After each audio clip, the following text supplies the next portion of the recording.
This story happened when I was about 15, so many years ago. Now, during the summer, I'd been doing quite a lot of house sitting.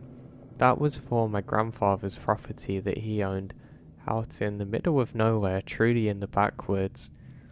He literally had neighbours nowhere to be found, and I found that quite interesting. Eventually, he had to move out of there because it was too isolated, and living on his own, anything could have happened to him and he would have been miles away from help. I think it would have been quite hard to describe where his property was to anyone that needed to go there in case of emergencies, but I still have fond memories of being there. The property wasn't too big, but it was just enough, and the scenery was beautiful. Now, where he lived, it actually had a really nice small lake next to it, and the water was always clear. The trees here were very big too, and very green during the summer, and I guess it was just a beautiful place to go generally. It could get extremely cold in the winter, but we wouldn't go there often during that time. Now, on one particular day, my mum and dad were going to take my grandfather out to have a nice meal and whatnot, and they would be gone for most of the day. That meant that I had to do some house sitting. I got some money out of it and I didn't mind, and I was just up for being out there on my own. I was getting to the age where I started to not enjoy living with my parents because I didn't want to be nagged all the time and constantly made to do different things. So I found the whole thing very nice. The main job I had was just to enjoy myself, and that's what I did. I arrived to the property and say my goodbyes to my grandfather and my mum and dad, and I watched the car slowly peel off with a slight dirt trail behind it.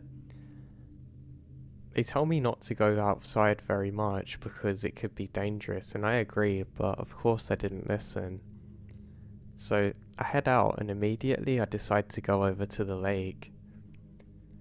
It was a really nice area that you could sit at, and you could even try some fishing, but I'd literally never caught anything, so I wasn't up for that today. I just took my shoes and socks off and let my feet dip into the water and would just twirl them around and relax. At this time of the year, the water wasn't actually that cold too, so it was another thing that I really liked. Now, I did this for a while and just took in all of the scenery. There was some cloud cover, but it wasn't enough that you couldn't get some sunlight on your skin that made you feel all nice and warm. So I was pretty content here. I stayed here for probably about a good hour or so before it started to look like it was gonna rain, and I decided that I should head back. Now, I head back, and while walking, there's some light rainfall which makes me increase my pace, but while walking, I can't get over how beautiful the place is. I didn't feel like I was trapped here. I kind of felt free and very privileged to be able to see everything like this. Now, I'm not too much further from home, and decide to stop. For whatever reason, I just had the feeling that I needed to be out for longer. So I head back the way I come, and luckily the clouds go and it's much more sunny now. I'm walking on this little path that's mostly usable, but there's some large rocks that I have to watch out for. There's one tree that's fallen up ahead of me, but it doesn't bother me, and I continue walking. I remembered thinking that I really wish I had my brother here or someone that could enjoy it and appreciate it like I did, but he was usually too busy with his girlfriend and he would quite often go off to do his own thing. I learnt later that he actually wanted to do more with me, but I didn't learn that at the time. So I was just here to enjoy it as much as I could. I was also learning to enjoy being on my own and not always need the company of others, but I did kind of miss it. I'd gone quite a long way. It was so much so that I actually become hungry again, and eventually I decided that I should loop back and just cut this to an end. Now I make my way back inside, and what do you know, I could not have timed it better. As soon as I get in and close the door behind me, I can now hear that it started to rain, and it was kind of nice because it made the whole experience very settling. Now, when I get inside, I do notice something odd. One of Grandma's dolls has been left out on the chair. I realise that my grandpa must have done this because it looks quite funny, but it's one that I hadn't realised was there before. It looks quite old and a little bit creepy, but I decide just to leave it there. I can put it away later, and I don't want to get in trouble for doing so right now. Now, I was pretty bored for the first couple of hours and actually drifted off asleep before waking up again. Now, while waking up, I realise that somebody's at the door. They haven't rang the doorbell or anything, but I can just see that somebody's standing there. They look pretty small, and I realise that it's probably a kid there, and I slowly make my way up. I then open the door thinking that it's one of my siblings that my parents have dropped here, and that maybe they've got to see me too, forgetting that I'd fell asleep for a while. I then realise that it's not a person, it's a doll. It's just standing propped up. I realise that it's on a stick and it's got some rocks keeping it in place, but it's just there like it's about to enter. I think this is extremely odd and take a step outside. I look around and can't see anybody, and quickly do a jog around the perimeter. That's when I realise it. There's about 10 doll heads all scattered around the outside of the property, and it gives me chills. I start worrying that my grandpa has something wrong with him that we haven't noticed, and I think, God, the isolation's probably really got to him, and maybe these are his friends, or he thinks they are. But that doesn't explain how the doll got there. I think maybe there's a rational explanation for this, so I just move it to the side with the other doll heads and go back inside. Now, I genuinely completely forgot about them being there, and don't ask me how, because in retrospect, this kind of creeps me out. But I just relax for a while and read a book and get lost in it until I get a call off my parents saying that they're gonna have to come over the next day, and how am I doing? I say that's fine, and they say there's some really bad traffic, so Grandpa's just gonna stay with them. And again, I've got no issues with this. Now, I eventually go about my evening and go to bed, and wake up the next morning. I really slept for a long time because I wake up and my parents are pulling up on the driveway, and I run over and say hello, all excitedly. I ask how their day was, and they say it was pretty nice, just took them hours to get back home. And that's when my dad says, "What's that?" and spots it. I say, "I don't know. I didn't know Grandpa had this," and my grandpa gets out and is equally as confused, saying that he doesn't have any, and that's not Grandma's. I then say, come look, I thought it was really weird yesterday. I thought you did this, Grandpa, and originally I thought he was lying, but now, there's about 16 doll heads all around outside, randomly scattered throughout the property, and my grandpa looks a little bit confused and somewhat angry. At first he thought I'd scattered Grandma's around trying to scare them, but I say no, I haven't, and I quickly go inside and realise that all of my grandma's 3 dolls are still there. That's when we realise something's really strange. Why are there doll heads here, and how long have they been there for? My grandpa says that he's certain that he didn't see them the other day when he was doing some yard work, so that poses a question. Who put them there and why? We search around the property and actually go quite far. I ended up going off closer to the lake again, trying to look for anything. Another doll or a person, but I can't find anyone. I eventually head back and my mum starts really panicking. I then explain that one of them was on the chair, and that's enough.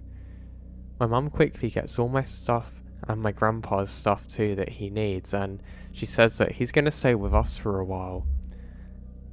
We quickly search around inside the property and can't see anything, and we lock up everything, and I watch the house slowly disappear in the distance. Now it took another good 3 or 4 months before eventually my grandpa went back there, and that was without incident. My dad had collected all of the doll heads into a trash bag and disposed of them. Turns out we never got to the bottom of what actually happened that day, and sometimes I still have nightmares about seeing those doll heads.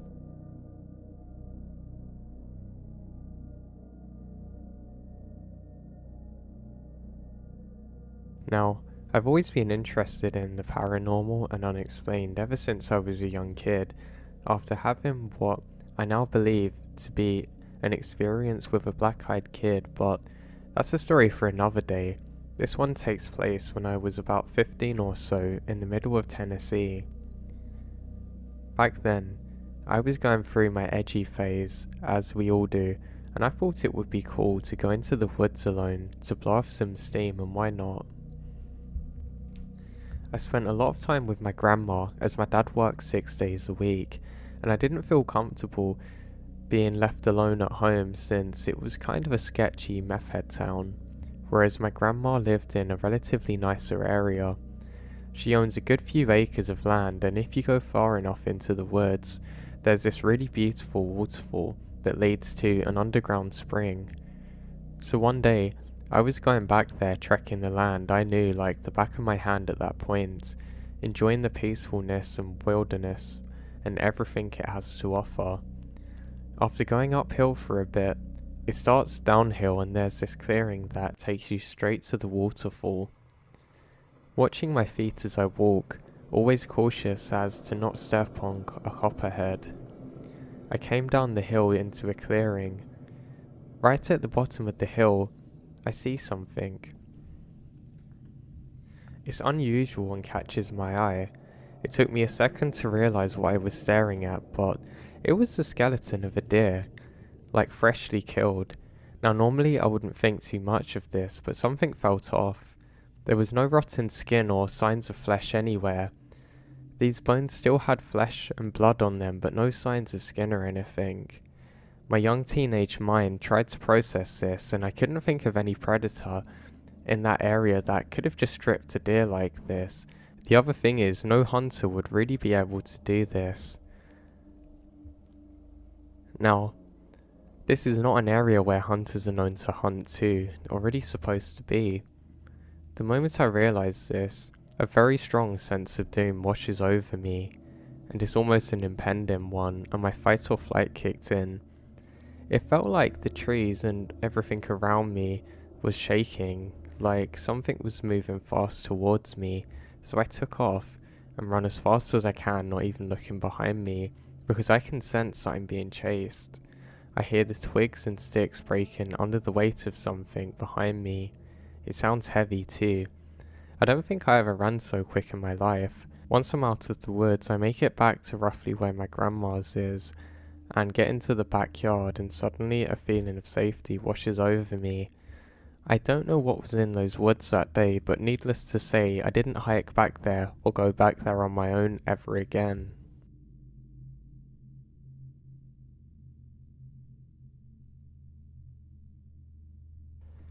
In the late 90s, when I was about 12 years old, I went to a summer camp at Robbers Cave in Oklahoma. Our cabin was filled with bunk beds in big open space, so I had a top bunk. One of the nights I was there, I woke up suddenly in the middle of the night to a sound outside of my window. My head lay opposite from the window, so when I sat up, I was staring directly outside into the woods. Through the grass, I see a glowing green object in the shape of a person. I couldn't see a face, but I could feel it staring at me. The ordeal lasted for what felt like a minute of us staring at each other. I remembered I began feeling sick to my stomach, and the next thing I remember was waking up the following day. I've tried as rationally as I can to figure out what it was, or think maybe it was a dream, but it really felt different to me and was too vivid. The experience was so jarring that I've had recurring dreams about seeing this thing ever since, but for whatever reason, none of them feel like that first one that I had.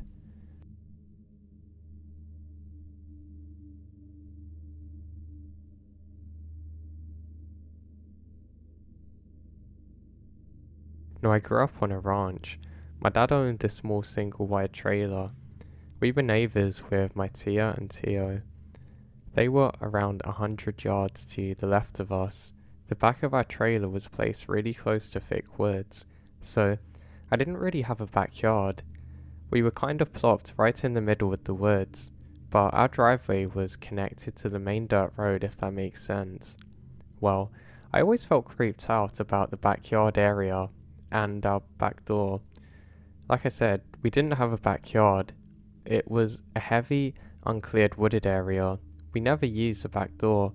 It was always locked with one of those chain locks on the inside. I was a very active kid.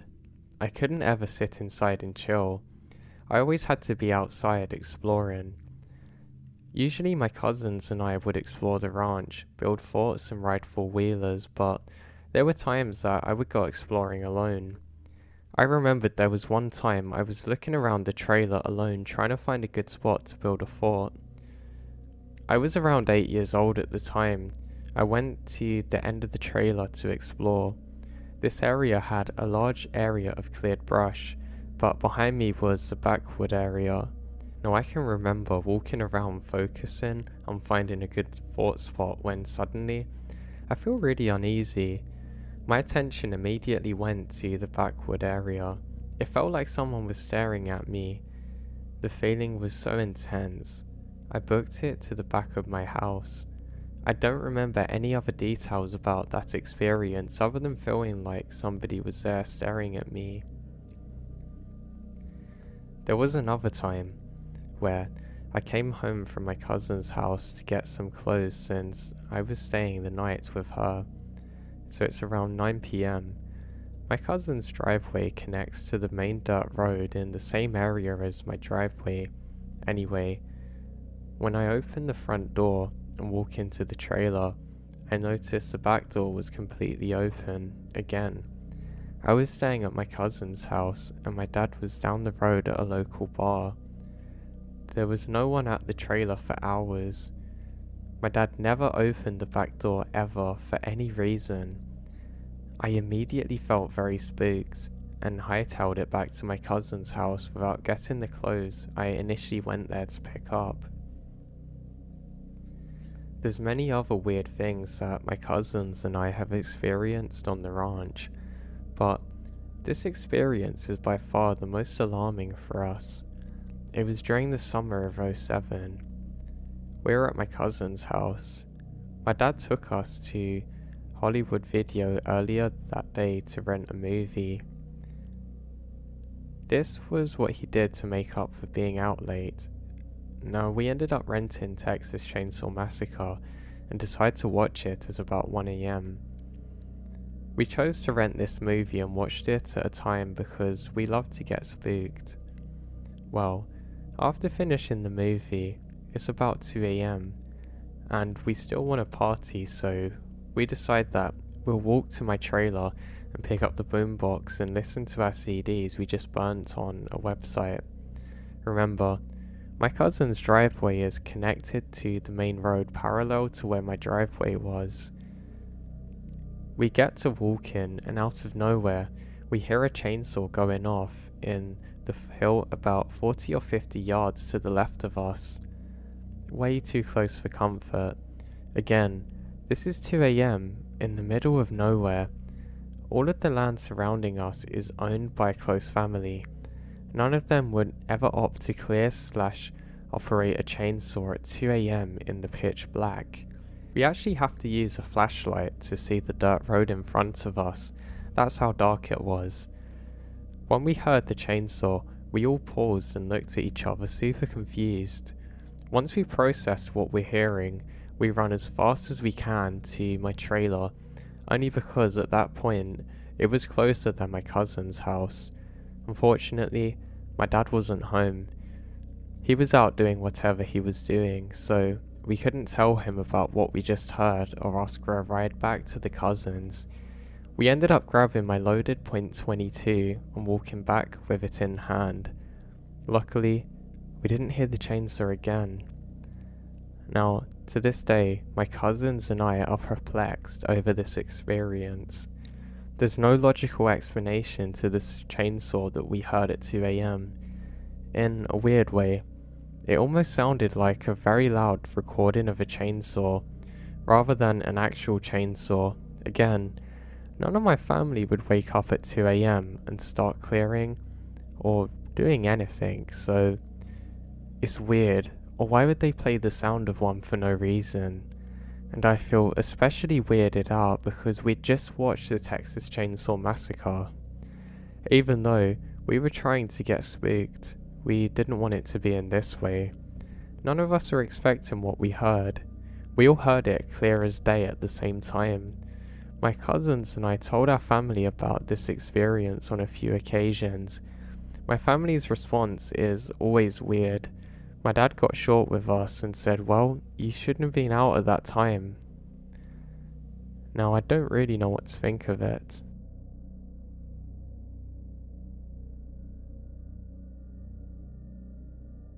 Now, my father grew up in rural Idaho in the 70s and 80s, and the ranch is surrounded by about 1,000 acres where he has no neighbors. Now, one night, my grandparents left my father and his foster brother home alone while they attended an event in a larger city. Usually this is fine. The house is miles away from the road, so visitors were always expected and known in advance. It wasn't the sort of place that strangers happen upon. My dad was walking down the hall and happened to pass the back door, which has a large window directly next to it. He was horrified to see a man's face pressed against it and staring at him. He didn't recognize the man. Then he and the man actually stare at each other.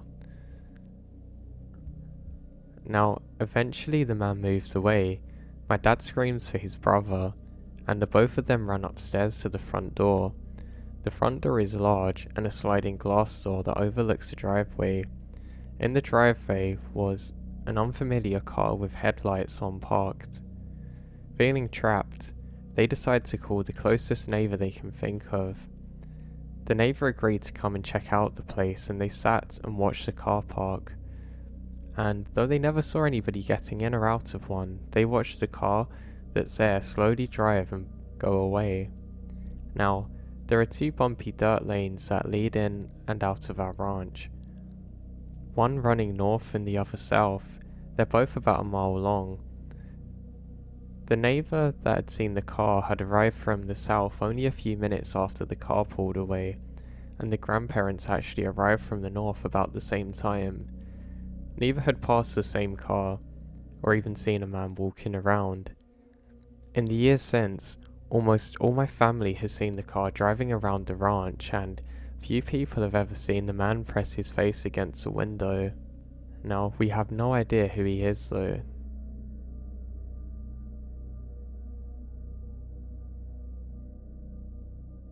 I grew up in a property that was really out of the way.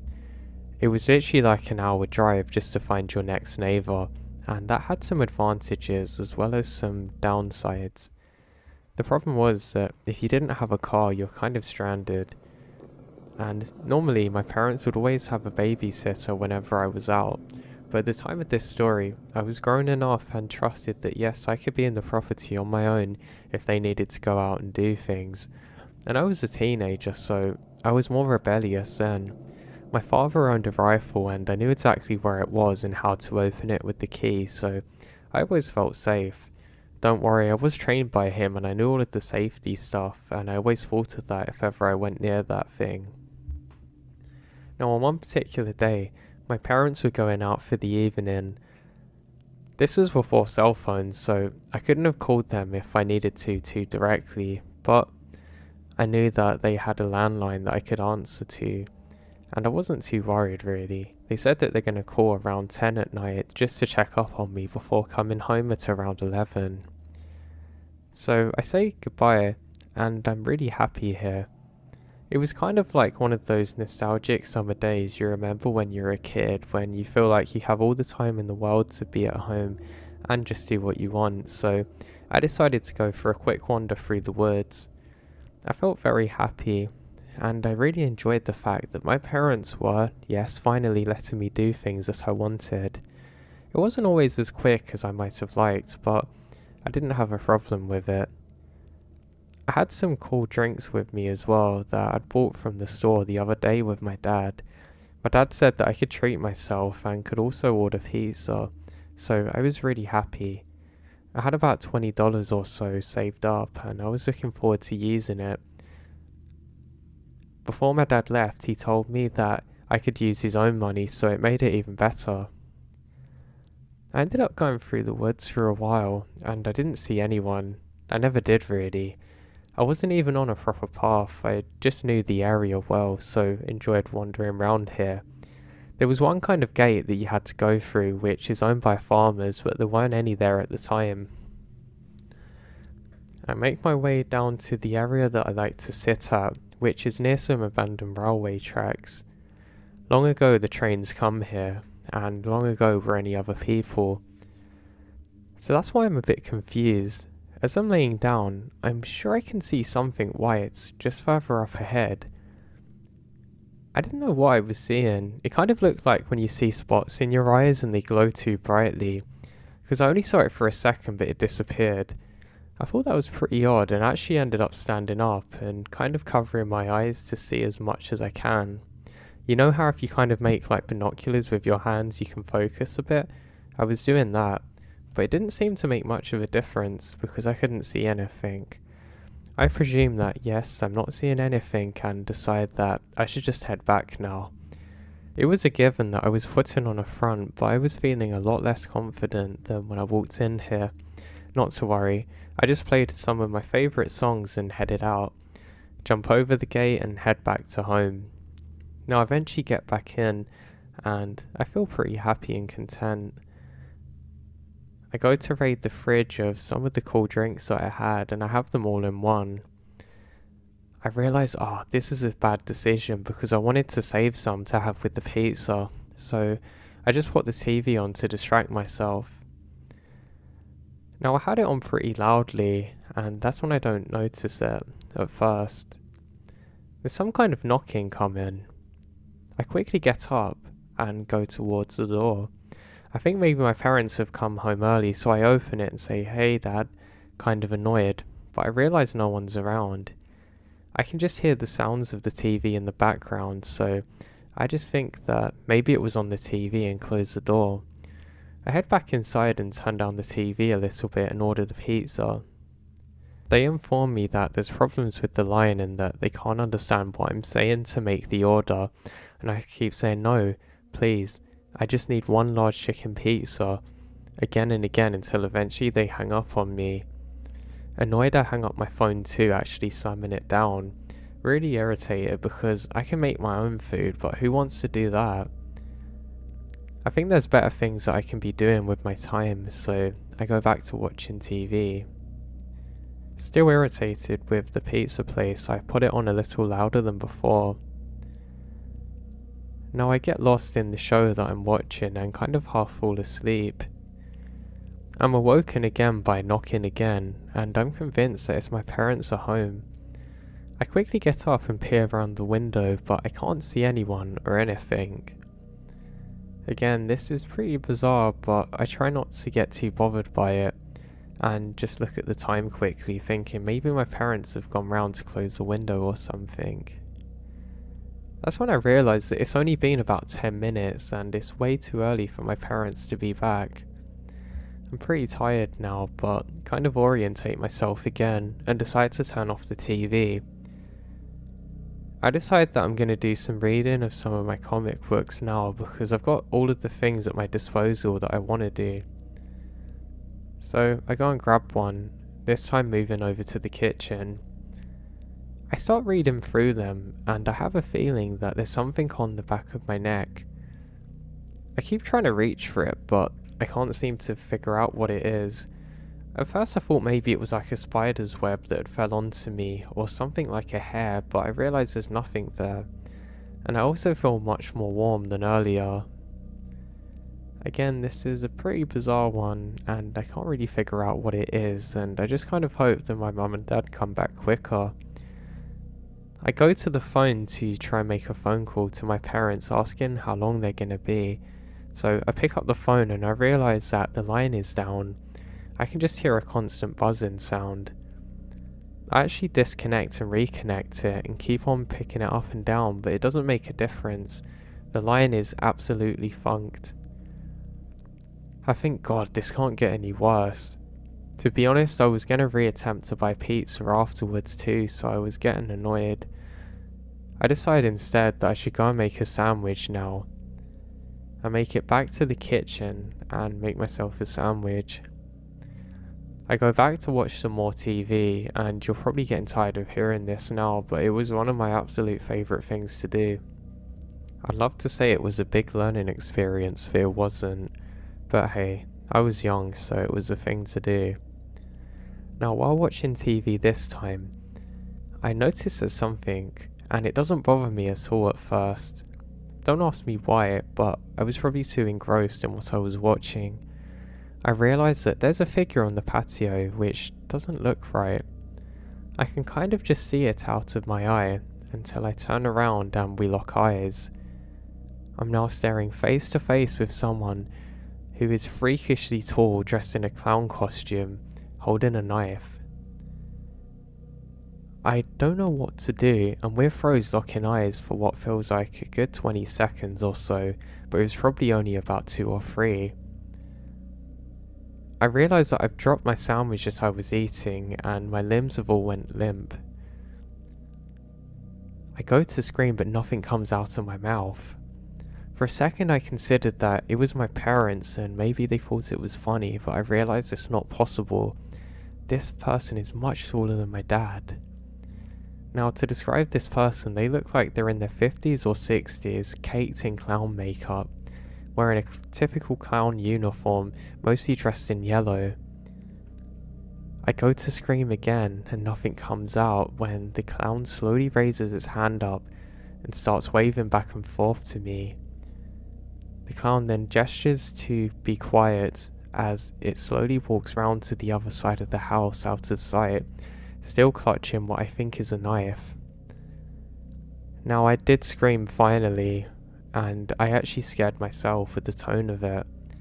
Almost on instinct, I rush over to where the gun is stored. I go to grab the key, and I can't find it. I punched the side and actually hurt my hand, but somehow this opened it. I thank God under my breath, and I quickly grab the rifle. My hands are shaking so much that I can't actually load it properly, and I ended up cutting my hand, which I'd already injured hitting this thing open, trying to put some ammo in. But that doesn't matter. I have lots of adrenaline now. I don't know where this clown is, and for some reason I decide the best thing I can do is open the window and start letting some shots off. Now, I could have very easily killed someone because I wasn't aiming, but I wasn't really thinking of that. I mean, God, I could have even hit my parents, but it's not worth thinking of. And I let out 4 shots outside the window. Now, this must have been enough to scare whoever that person is, because I go lurching window to window with my rifle in hand like some kind of Spec Ops soldier, and I don't see anyone. Now, I try again to call the police, call anyone, but the phone line's still down. I realise that all I can do now is just wait it out, and I quickly arm myself with all the ammo there is and go to the bathroom, locking the door.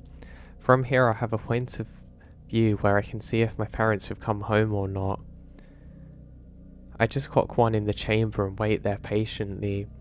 Now, my God, I thought it was about 6 hours, but it was probably only about 2. Before I eventually see some lights coming up the drive, and I realise that it's my parents. I scream, "Mum, Dad, come." My dad quickly sprints out of the car, and my mum's just behind them, and I rush to open the door of the bathroom and sprint down. I bolt there, and my dad says, "Jesus, why have you got that?" and takes the gun off me, quickly putting a safety on. I then explain that somebody's here, and my dad looks furious, flicks off the safety, and goes room to room searching. He searches the entire house and even around the perimeter when he realises that somebody's cut the phone line. My mum is very scared, and all of us get into the car, only once my dad is certain that no one's here. My dad's asking me to describe the person, and a look of absolute terror comes across him when I describe this person was wearing a clown outfit. I guess he had seen that killer from back in the day, and maybe he thought it was someone inspired by them. I don't know, but Eventually my dad gets over to the police station, screaming the whole time that he's gonna kill this person, he's gonna kill them. Eventually my dad puts the rifle down into the car because obviously he doesn't want to go into the police station like that, and we end up saying exactly what's happened. My mum's very shaken and we actually have to stay in a motel room for a number of months afterwards.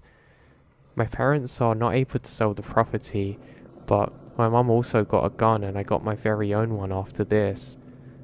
We were also never allowed to stay in there individually unless it was my dad on his own, but he never did that. We never found out who this is or what their intentions were, but unfortunately there wasn't enough forensics from where the line was cut. It's one experience that stayed with me and I think I'm never going to be able to lose it from my mind. I'm just incredibly grateful that I didn't freeze up, and God knows what would have happened to me if that had happened.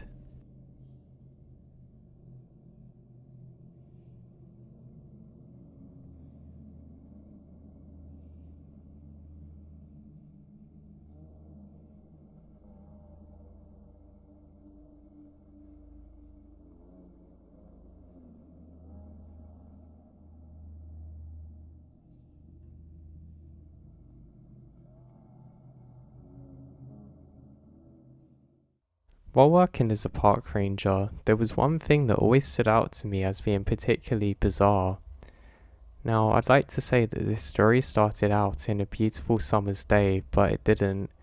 It started when rain was falling heavily, and I didn't really want to be at work, to be honest.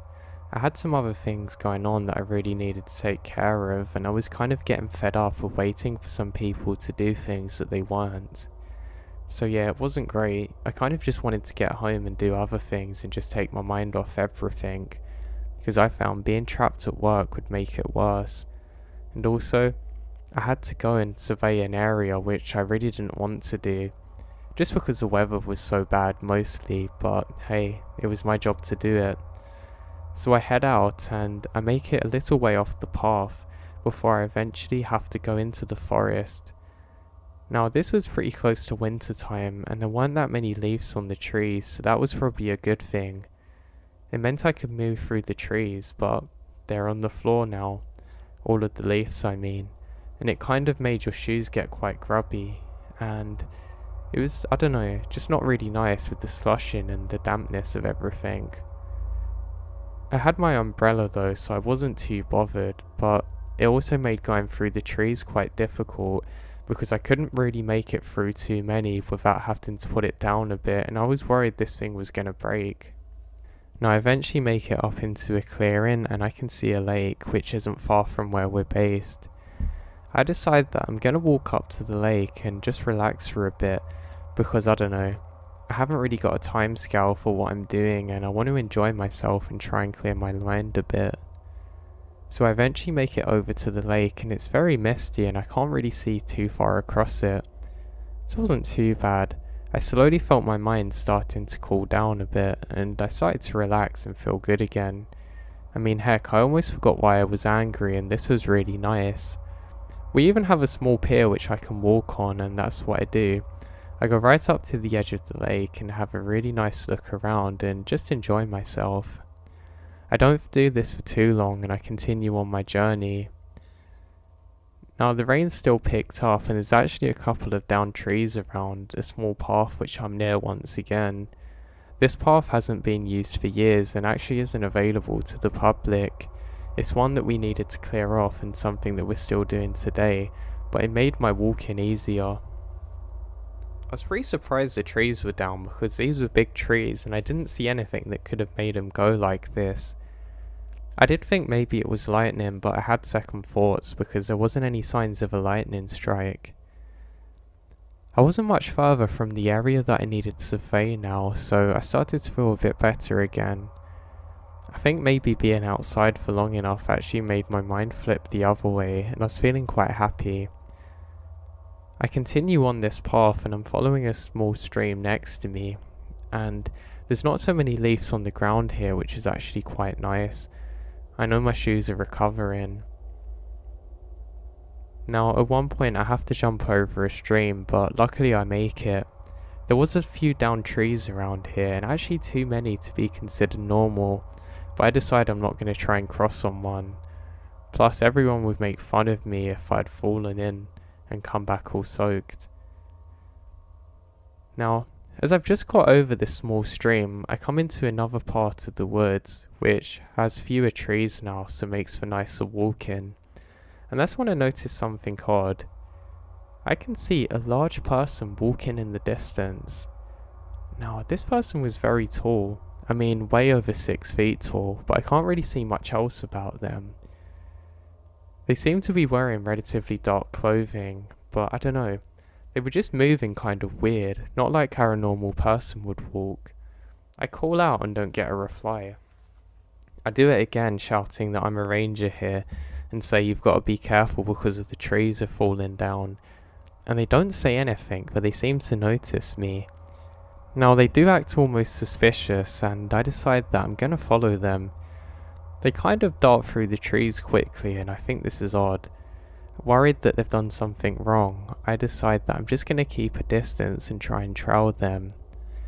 Now I had to walk for a good 5 minutes to get up to where they were before, and I realised something odd. There is a really bad smell.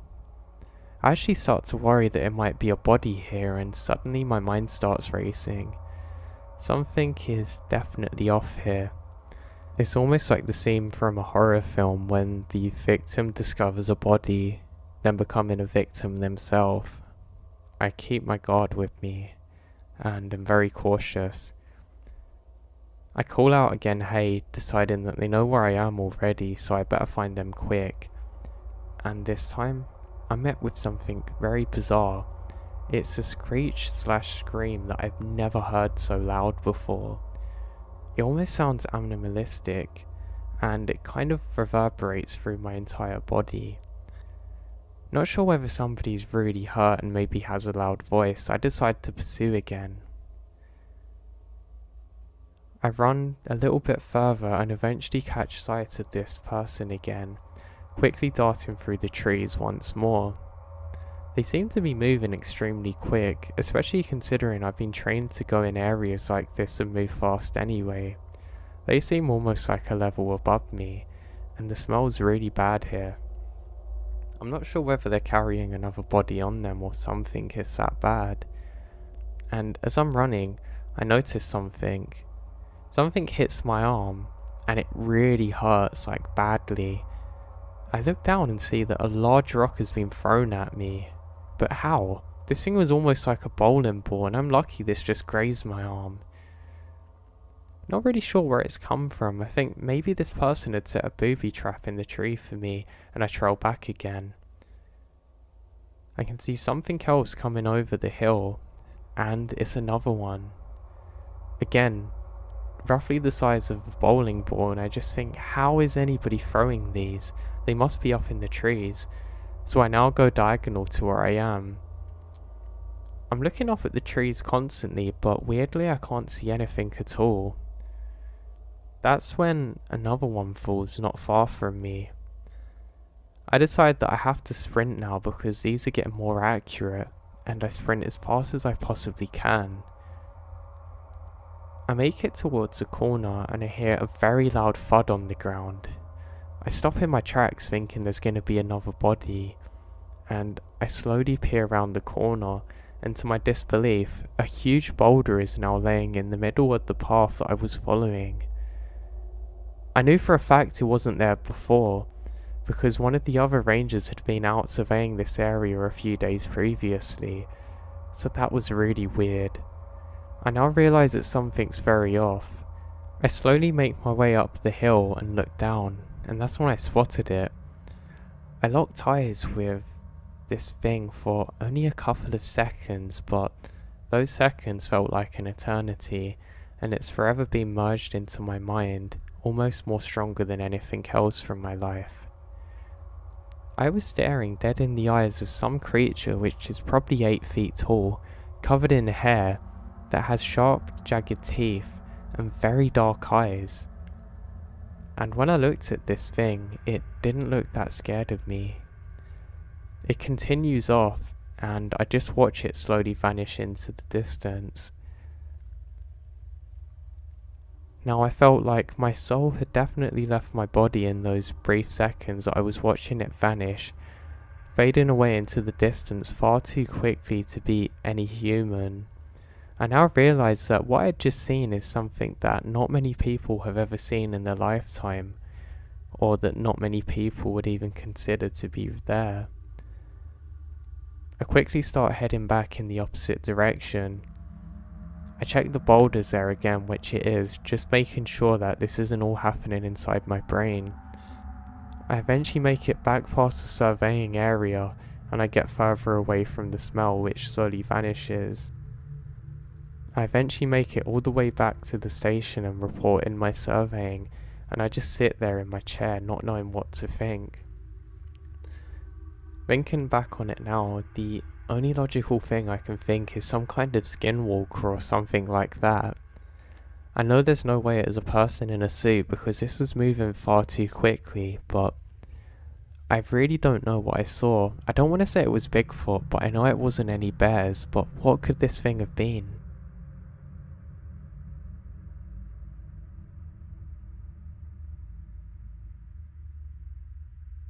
So I dated somebody who owned a cavalier dog. Basically, they can find dead bodies. Anyway, they explained that they work with rescue teams. We live in wilderness country. The dog's job was to sniff out bodies for people who might have got lost or potentially passed away under avalanches, etc. After 5 months of now dating my ex, I asked if I could house/dog sit. Was more than happy to. Great dog. Would be great dog sitting for a couple of weeks while they visit family. Now, I was warned that it has happened on hikes before that the dog picks up the scent of a corpse and gave me steps to follow if this happens. The first couple of days are uneventful and the dog goes dragging me down this trail and I'm panicking thinking, oh no, what am I going to see?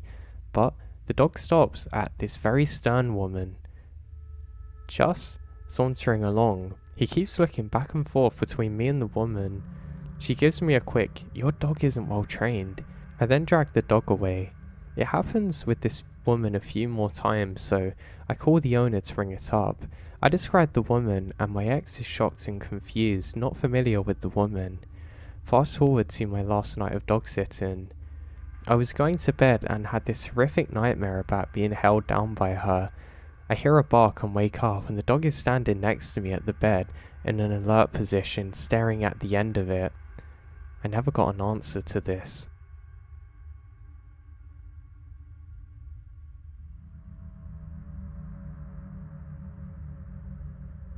I was 12 or so at the time, and some friends of mine were in the Girl Scouts and invited me to join them for a sleepover at the tuberculosis sanitarium in Marlin, just north of San Francisco. At this time, 50 years ago now, the building wasn't in the best of condition. There was an old caretaker's cabin and some old outbuildings. My best friend and I wandered around there first day, Saturday, and well, we were not the best behaved little monsters.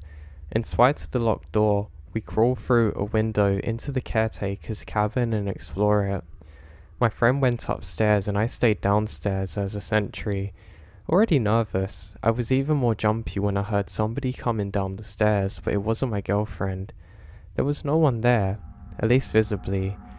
Fast forward to that evening, in an attempt to go to sleep, we're overtaken by giggles.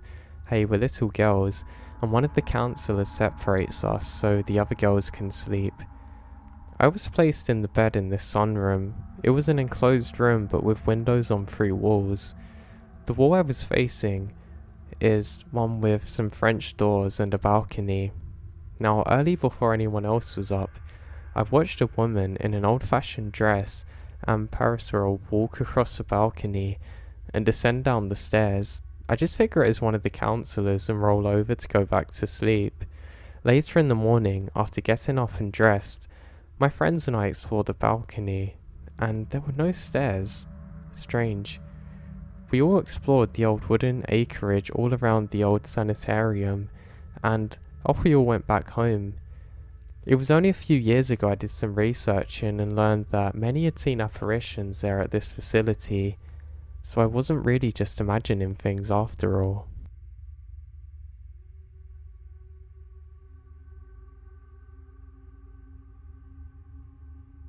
One day on shift as a park ranger, we had something bizarre happen. We were following a trail, and every so often, we would find a doll's head. Literally just a decapitated doll's head with the hair half cut, and a scary smiley face etched on with what appeared to be a red pen. This is extremely bizarre.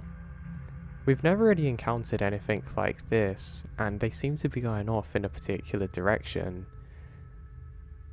We followed these, and we literally collect about 6 of them, all about 10 feet apart or so, until eventually we find what has to be about 100 or so of them all scattered around in a big circle in the middle of the wilderness. We still to this day have no idea how they got there or what they were there for.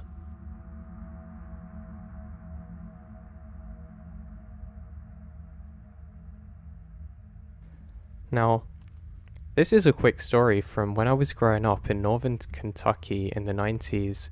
I would have been right around 10, maybe a little older. I'm in my 30s now, but I vividly remember this happening, and I still think about it all the time. My best friend lived with his grandparents for a bit on several acres of land in Walton, KY, and I spent almost every weekend there. They never really did much with the land. It remained relatively cleared, but there was no farms or structures on it. They had a horse stable near the house, but that was it. My friend had received a go-kart for his birthday, so we were driving around on it on the open land. It was just the 2 of us, and we're having a blast on this thing. It was getting closer to dusk, and we knew that we're gonna have to pack it in pretty soon. So we come to a stop now and cut the engine, and almost at the same time, both of us have a weird feeling coming over us. We felt like we're being watched by something. It's weird how our lizard brains can still process things like this, but we both agreed that the feeling is overbearing. We hadn't heard his grandpa's truck, and we were too far out to be seen from the house, so we start looking around. We're in an open field in the middle of their land, and it was surrounded by tall trees, but something caught my eye, and I told my friend to look there. Over in the brush, we could see a long, almost black shape which is very still. I know at this point in the story most of you are thinking Bigfoot, but I can remember that this thing was dead silent. Even now, I sometimes wonder if it was something else that we saw, but I remembered thinking we had seen a giant black wolf. I would guess it was maybe 200 feet away from us. It was perfectly still though, and to me looks almost furry. I couldn't make out any features like eyes or ears, but I swear this thing was watching us. Almost as though it's ready to pounce, and you kind of feel that fear taking over. We were both getting really spooked out at this point, and the sun was getting down behind the tree line, and one of us was going to have to jump up and pull back the engine to start it. We were whispering about what we should do and why is it watching us. Honestly, forgot exactly which one of us it was, but one of us jumped out and started up the cart. But when we looked back at where the shape was, it was gone. The go-kart didn't have lights as we drove, so we have to be careful and get back as quick as we can. We tell his grandpa and he said that it was probably a coyote or bear or boar. But this shape was long and I don't know, coyote just doesn't sit well in my head for this. Even a few years after I tell this story and think about it now, I've always read that there's no wolves in Kentucky anymore. I think I'm just convinced that it couldn't have been a coyote, but nothing else seems to make sense of what this possibly could have been. And nothing else ever happened on his grandpa's land aside from a bad car accident a few years later and some missing chickens. And every once in a while, the horses get really riled up at night. Now we would go camping on the land and go fishing there a lot for fun. But yeah, I still don't really know what to think of this experience.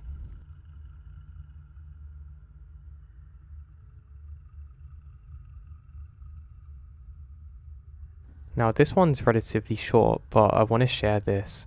So my boyfriend and I had been dating almost a month back at this point in 2020. It was last October, almost Halloween.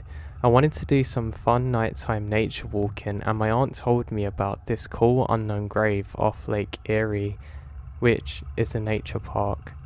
So we go there and get lost, and neither of us really have good reception, but we had a lot of fun. We stayed on the trails so we weren't lost, and we could get back to the parking lot, but just lost enough for it to be the creepy fun kind that we were looking for. We found the grave and took some videos and pictures and had a short break, and saw that the lake was less than 10 yards away from us, but we're still at the top of the cliff, so we decided to follow the trails further out along the lake until we found a trail spot that took us to a little secluded beach. It was about 9 PM, but it was October, so it was already really dark out. It was partly cloudy, but the slight amount of stars lit up the lake in a way that was beautiful. So we sat on a log and looked out and chatted for a bit. After about 15 minutes of just sitting, looking and relaxing, we both then see a flash of light that comes from behind us.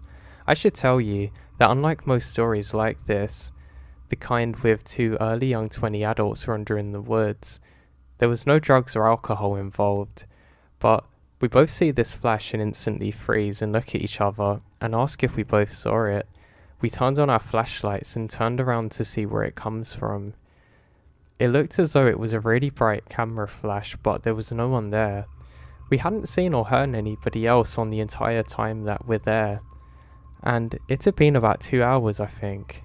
We even checked around the trail cams in the area and can't find anything. So we both grab large sticks from the beach and start walking down the trail trying to get back to the car. We didn't take the same trail back, which was kind of lucky judgment on our parts because the one we took was actually the fastest way to get there, but the whole way back, we kept seeing eyes in the woods around us. They were just like deers and coyotes and other things, but it still freaked us out. We made it back to the car without incident and then went home okay, but we came during daylight a few days later and looked around the trail cams, thinking maybe we missed something because of how dark it is, but we can't find anything, and we still don't know what the flash was to this day.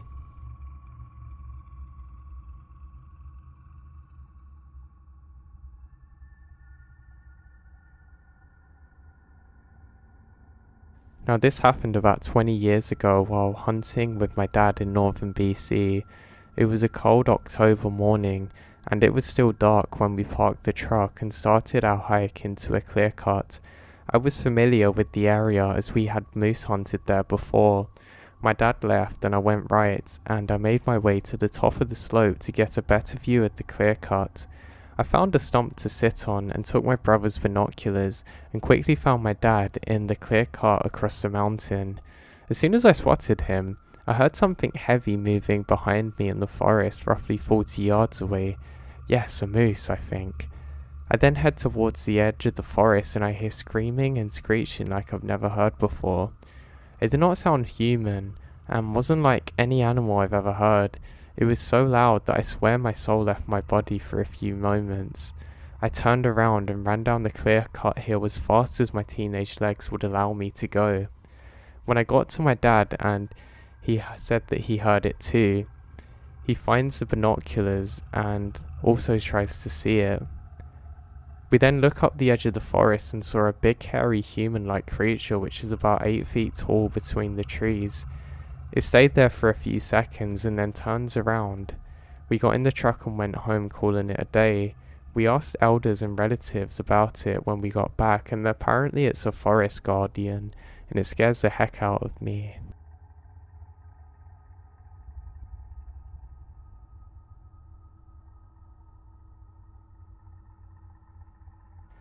Now, my father and I were taking a quick hike a few miles north of Butte, Montana. It was not absolute wilderness, that far out of Butte, but a few miles outside of most towns in Montana, meaning you're way out in the backwoods. Now it wasn't an unusual day by any means, just a warm summer afternoon, perfect for a little hike. We were only a mile or so away from where we parked when we saw a large trash bag along the trail. I hate litter bugs, especially in the woods. I intended to haul it back up and dispose of it correctly, and when I attempted to lift the bag though, it was heavy, which is much more than I anticipated it to be. Curiosity gets the better of my father and me, and we split the bag open to see what's inside. I think it's going to be a dead animal, but it's not totally unusual for someone to dispose of a dead dog or cat in a similar fashion in this part of the world. Some people out here will poach deers and leave trimmings like this too. Upon opening the bag, we see a boot, then sock, and then pants. We suddenly realise they're all attached to somebody's legs. It looks so unreal, like a movie prop, like somebody took it off and threw them in the bag, like a prank. How? It wasn't. I fell backwards and started having a panic attack. Nothing prepares you for something like that. My dad, on the other hand, sprung into action. He immediately closes up the bag as best he can, and then we start surveying the surroundings. That freaks me out more. Though my gasp comes out, I ask him, "What are you looking for?" And he said somebody could be watching us. Can you imagine stumbling upon a serial killer dump site and they're watching you? Didn't really help my panic. As I tried to calm down, my dad called the Silver Bow County Sheriff and reported what we found. Limp-legged, we hiked back a mile or so to the road and waited for the cops to show up. The authorities searched the area with their dogs and never found any other pieces or even a trail to follow. The sheriff's people even searched our truck and interviewed us to see if we've been responsible, but nothing ever comes out of the incident.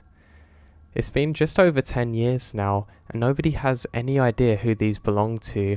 No missing person reports match up, and the DNA's never showed up on a database. Montana has a reputation for being a bit on the rough side, so it's not impossible this was a local who ran into trouble. But I don't know, it's just a crazy thing that happened.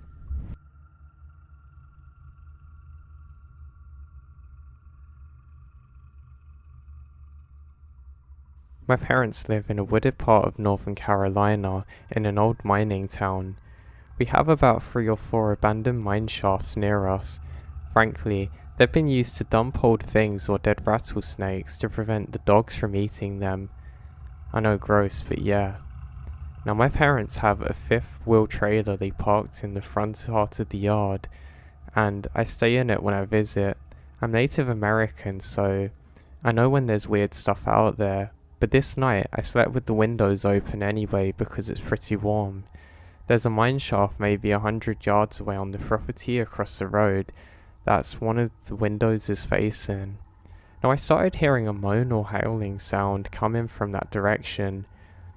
I grew up out there, so I blew it off as a coyote or bobcat. But it sounded more human, almost like somebody's hurt really. I remember clutching my medicine pouch around my neck and just feeling unsafe. I peeked out the window and there was an orange/yellow glow coming from inside the mine shaft. It faces upwards at around a 45-degree angle. Now within an instant, my instincts are screaming no, time to go. My mum's dog was on the side of the bed shaking but completely silent. I scooped her up, crouched around the bed until I got to the door. I swung it open and booked it to the house, and thank God the front door was unlocked. I made it a bit of a commotion when I came in, so my dad came running out of the bed with his gun. I told him what I saw and how the dog was terrified. At this point, she pointed herself in a corner and was slightly moaning. My dad peeked out of the window and literally said, "That's something we should leave alone and I don't like it." Now, my dad is one of those people who's very serious and doesn't believe in supernatural stuff, but he was genuinely scared. I slept on the floor in his room that night when I was a kid and heard that noise all night. At one point, there was tapping on the sliding glass window, but none of the dogs made a peep. They looked in that direction, but didn't make a sound, which is very unlike them.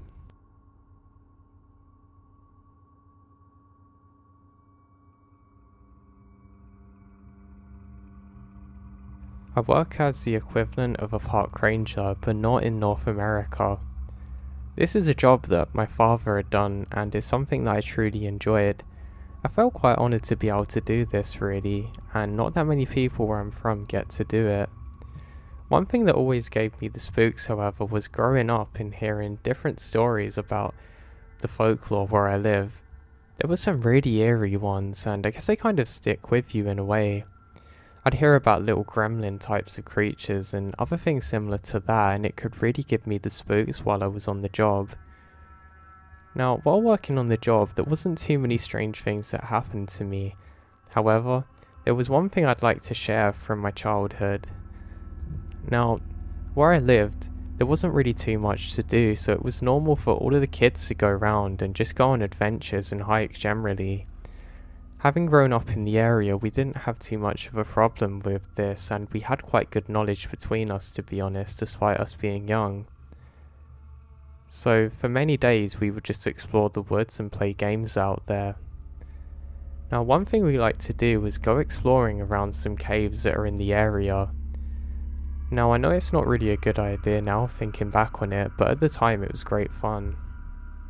And there was one particular cave that was supposed to be haunted, and it's something that all of us wanted to explore really. So a group of us all set out one day in the rain and go to find this cave. Now, it wasn't too easy to find, and the trek there was pretty long, to be honest. We made it off the normal path and onto much smaller ones. Now, there were a few benches and things around on the first part of our journey because this is more of a trail area, but where we're going is a lot deeper. There's some markings on trees and rocks of where you're supposed to go, and we basically go straight past this.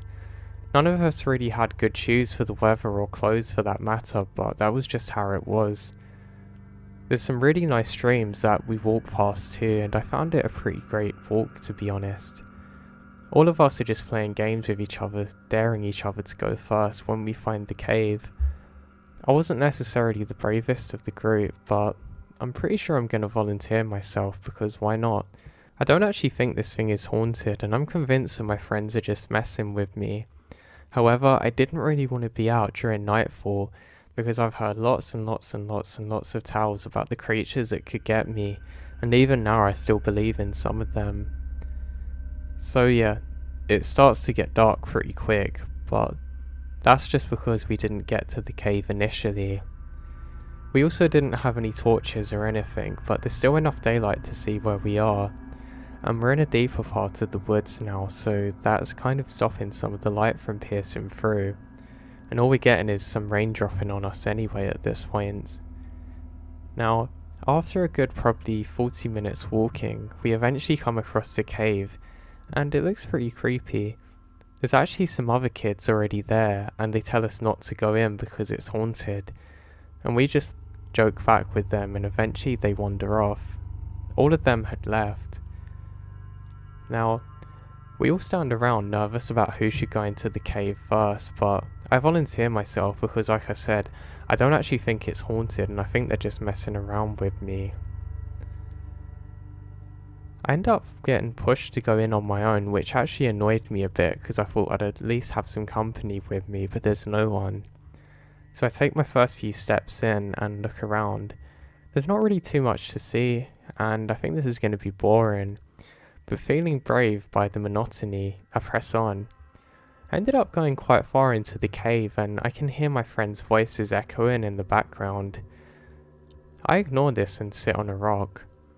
I think I'm going to make them jump, and I'm actually quite excited to do so. That's when I can hear my friends whispering to me. I can't really figure out what they're saying at first, but it sounds like lots of people whispering or rubbing on the sides of the cave. I start laughing but stop myself, wanting them to come in to investigate then scare them. That's when I notice something. I have a feeling that there's a presence to my right, and it almost feels like that side of my body's slightly warmer than usual. I don't know, it's almost like a sensation rather than something that I see, and I slowly turn my head to investigate. And I can see something staring back at me. Now, I don't know how to describe this, but it's almost like a tall, dark creature standing on pinned legs with really long arms just staring at me. And there's almost a strange glow coming from near its eyes. It doesn't seem to have a nose or mouth, it's just like a tall black creature almost, where light doesn't seem to pierce it, and strangely, I can see around it, but not through it. Now, for a long while, I thought this was one of the other groups that we'd seen earlier, and one of them was just playing around with me, so I don't actually care too much. I say, hey, what are you doing? And then say, are you ready to scare these kids? And there's no reply. I glance my head back quickly just to see if some of the others are gonna come in, and I want to make them jump. And probably within half a second I glance back and the thing's completely gone. Bewildered, I stare for a while and let my eyes adjust to the darkness, and it's reappeared. Almost at the very end of the cave, and that's when I realise something's very wrong. Why is it glowing? This isn't a person, and I start to scream. To be honest, my screams were so scary sounding that I wouldn't be confused if that thing had run too. I start running as fast as my little legs can take me out of the cave, and I realise that all of my friends are there waiting for me. They scream too, and we all run off, initially in different directions until eventually regrouping not much later. I start describing what had happened, and one of my friends says that this is common in our folklore, and it's a creature that I haven't actually heard of before. The way they describe it is a very tall creature which is maybe 6 or 7 feet tall, which can just stare at you in the night, and apparently comes to get your soul. Now I don't know about that part, but the way he describes it with glowing eyes is basically exactly what I saw, and I don't need to hear any more. I sprint and sprint and sprint until eventually we get back to roughly where our houses are and break off, and I didn't dare tell my mum about what had happened because she would have beat me for disobeying her and doing something so dangerous. But even when I'm writing this story, I still have to think to myself, what on earth did I see in that cave that day? I don't think I'll ever know, and I don't want to.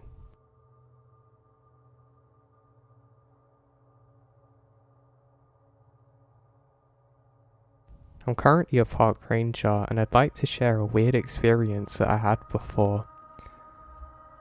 Now, during these kinds of jobs, you'll see lots of weird things that you're not necessarily sure about. But luckily, because you work with other colleagues, you can always radio in to get more support if you need it, and often get to the bottom of things. Some of the other guys who I'd been working with for a while had told me about a cabin that you should never go to. Apparently it was ancient, from a hunter or somebody like that, and they lived there for a long time, kind of off the grid, and there'd been some rumours from everybody saying that it was haunted. It's something that I never really believed, to be honest, but apparently sometimes at night if you heard whistling, that was where it was coming from. Now, I kind of believed them a little bit, but not really. Especially because they always like to play tricks on each other and things like that. But it did put me a little bit off ever going there. I wasn't exactly sure how to get there in the first place, so I didn't really have to worry too much.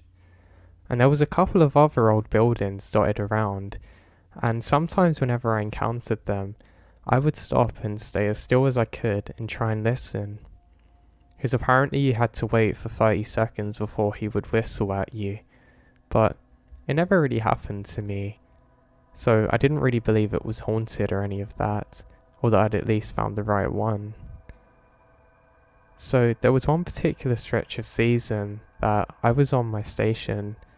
It was a really nice time in the summer, and to be honest it was a little bit annoying because of the creatures outside. I'm talking about the bugs and things. Now, you couldn't really step foot outside without immediately getting swarmed by them, but it's something you grow used to with spray, and there's random little things you could do to try and stop them coming.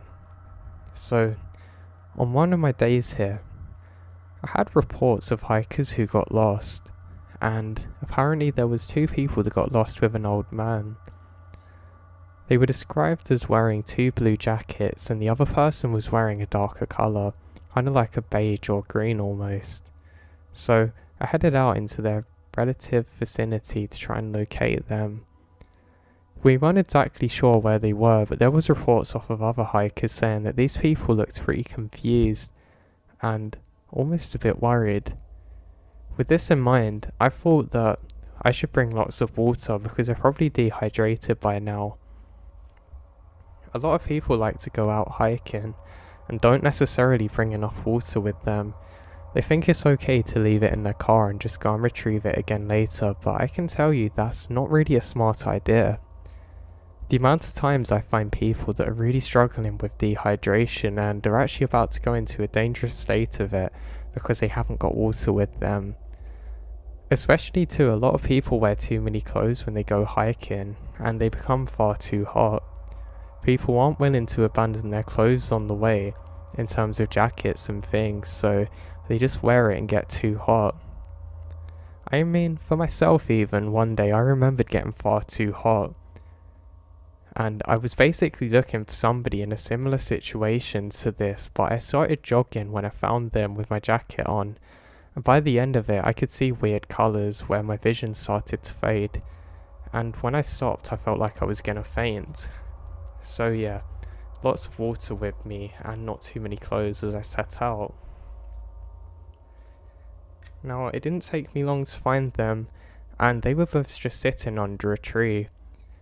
It was a little bit odd, and I radioed in that I found them and I was going to make sure they were okay. I waved to them and stood up shaking the bottle saying, "Hey, I'm here." Doing a smile and wave, but they didn't do anything back. I thought this was relatively weird, and I'm a little bit cautious now. I think maybe they're really in trouble, or maybe it's something more sinister, and I slowly approach. Now I've got to go and check if these guys are okay, but I'm actually a little bit paranoid myself. I eventually make my way over to them and it looks like they're both in shock. It's really weird. I give them water, which luckily they accept, and I say, "Can you tell me what's happened? Are either of you injured?" And I look over them looking for any signs of head trauma. You only have to look for simple things like cuts or bruises, but it can really be a telling sign. The problem you get is when somebody's got long hair or something and isn't bleeding and you don't know whether they're damaged. You can get an increase of intracranial pressure due to bleeding, which can be extremely dangerous because obviously the brain's contained in the skull, so the pressure doesn't have anywhere to go and it can potentially take your life. Worried that maybe one of them was hurt like this, I ask again what's wrong and they say, "Finally, thank God you're here." And they don't say much. They both stand up and start walking over to me. I stand up too and say, "Come on, let's get out of here." And we start heading back towards the station. While we're walking, I don't make too much conversation because obviously these people aren't really in a good way and I don't want to bombard them with questions right now. But I go over some basic medical checks and they seem fine, just like they're in shock. It was only when we started getting a lot closer to the station that one of them opened up. "We saw a ghost." I'm not kidding, man. We literally saw somebody who kind of looked like you. We thought he was a ranger and went to see what was wrong. And he literally just vanished in through a tree. I'm not kidding, man. We both saw it. He then pauses and starts explaining some more. Apparently they looked all around for this guy, but there was no sign of him. They were convinced they'd seen a ghost and didn't know what to think of it. I asked them how long they'd seen him for, and they said, "I don't know, maybe like a minute or so." They then explained that some other hikers come, but they were too shocked to say anything and just sat by the tree in the shade. They said apparently at the start, this apparition, whatever you want to call it, waved them over, smiled, then just disappeared into a tree. They said it's like nothing they've ever seen before, and neither of them have a medical history of things like this. I quickly write the report and one of my colleagues hands over, and I didn't get to know much else as I have to head back out again, but it really played on my mind. I mean, they were probably quite dehydrated, but they didn't seem to have any medical issues, which was odd. I kind of just chalked it up to probably they were just imagining it, and maybe it was just an animal that had slowly went up a tree they didn't see too well. But it was specifically a bizarre thing that I've always remembered. I never really encountered too many things like that while I was out there before, so it definitely stuck with me.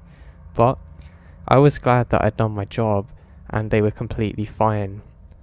Now, worried that there was some kind of person out there that might also need help, I decided that I should probably go and have a look in the area.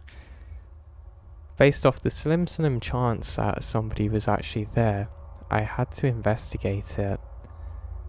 There's a couple of other guys who are going to investigate things within the vicinity to them, but this was proximal to me and I knew the exact spot, so of course I had to go there again.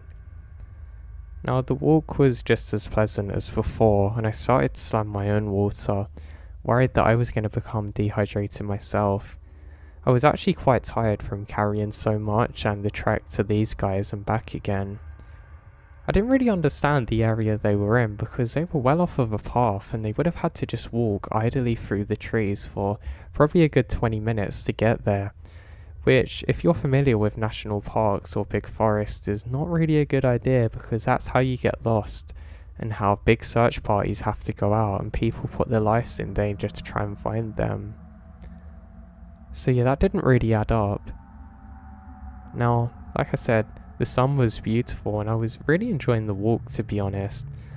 There was just enough light piercing through the treescape so I'd feel warm, but not too hot. Some of the bugs had actually picked up again now, which was relatively annoying, but I wasn't really too focused on them. I was just focused on what was happening up here. Now, I eventually get to the exact spot where we were before, and I realise that one of them have left a bottle behind and I pick it up. I need to return it back to them because it's their property later. And I head off in the direction that they told me that they'd seen the person. And surprise, surprise, I can't find anything. I had a good look round and I'm pretty sure I saw the big tree they were describing. And there's nothing there. I actually spent more of my time looking up, worried that some kind of animal was going to jump down and try and attack me than finding a person up there, but who knows. Maybe somebody was crazy and just decided to be Spider-Man for the day. But there was no mass. I couldn't find anything. I then start my walk back, and things are quite normal. I'm looking forward to getting back, and I actually want to make a coffee because I'm quite tired now. As I'm walking, I notice something odd. It almost looks like little orbs of light floating around where I am. This is particularly bizarre. It kind of looks like when you've got an old camera pointing somewhere in the dark and it picks up all the orbs. There was quite a few of them and it looked really pretty. No, it wasn't blossom, and it wasn't spider webs, but this was bizarre. There seemed to be a couple of them, then probably hundreds all around. I wiped my eyes a couple of times and tried to grab one, but I couldn't seem to. They all moved too far in front of me. As I stopped in a moment in awe about how beautiful this is, I hear a whistle sound. Thinking it's one of my friends, I actually did a whistle back. They whistle back to me one more time, and I say, "Hey, I gotta get back now. I'll catch you at the station," and start laughing to myself. I think, wow, they've almost got me with that one, and I decide that I should just pick up the pace a bit so they don't try and pull any other pranks on me. What was kind of stuck in my mind at this point is how weird it was seeing all of the orbs of light. It was really beautiful and it gave a tranquil feel to where I was walking. It was kind of like the things you'd see in old books where they say about fairies and stuff, but it was definitely odd.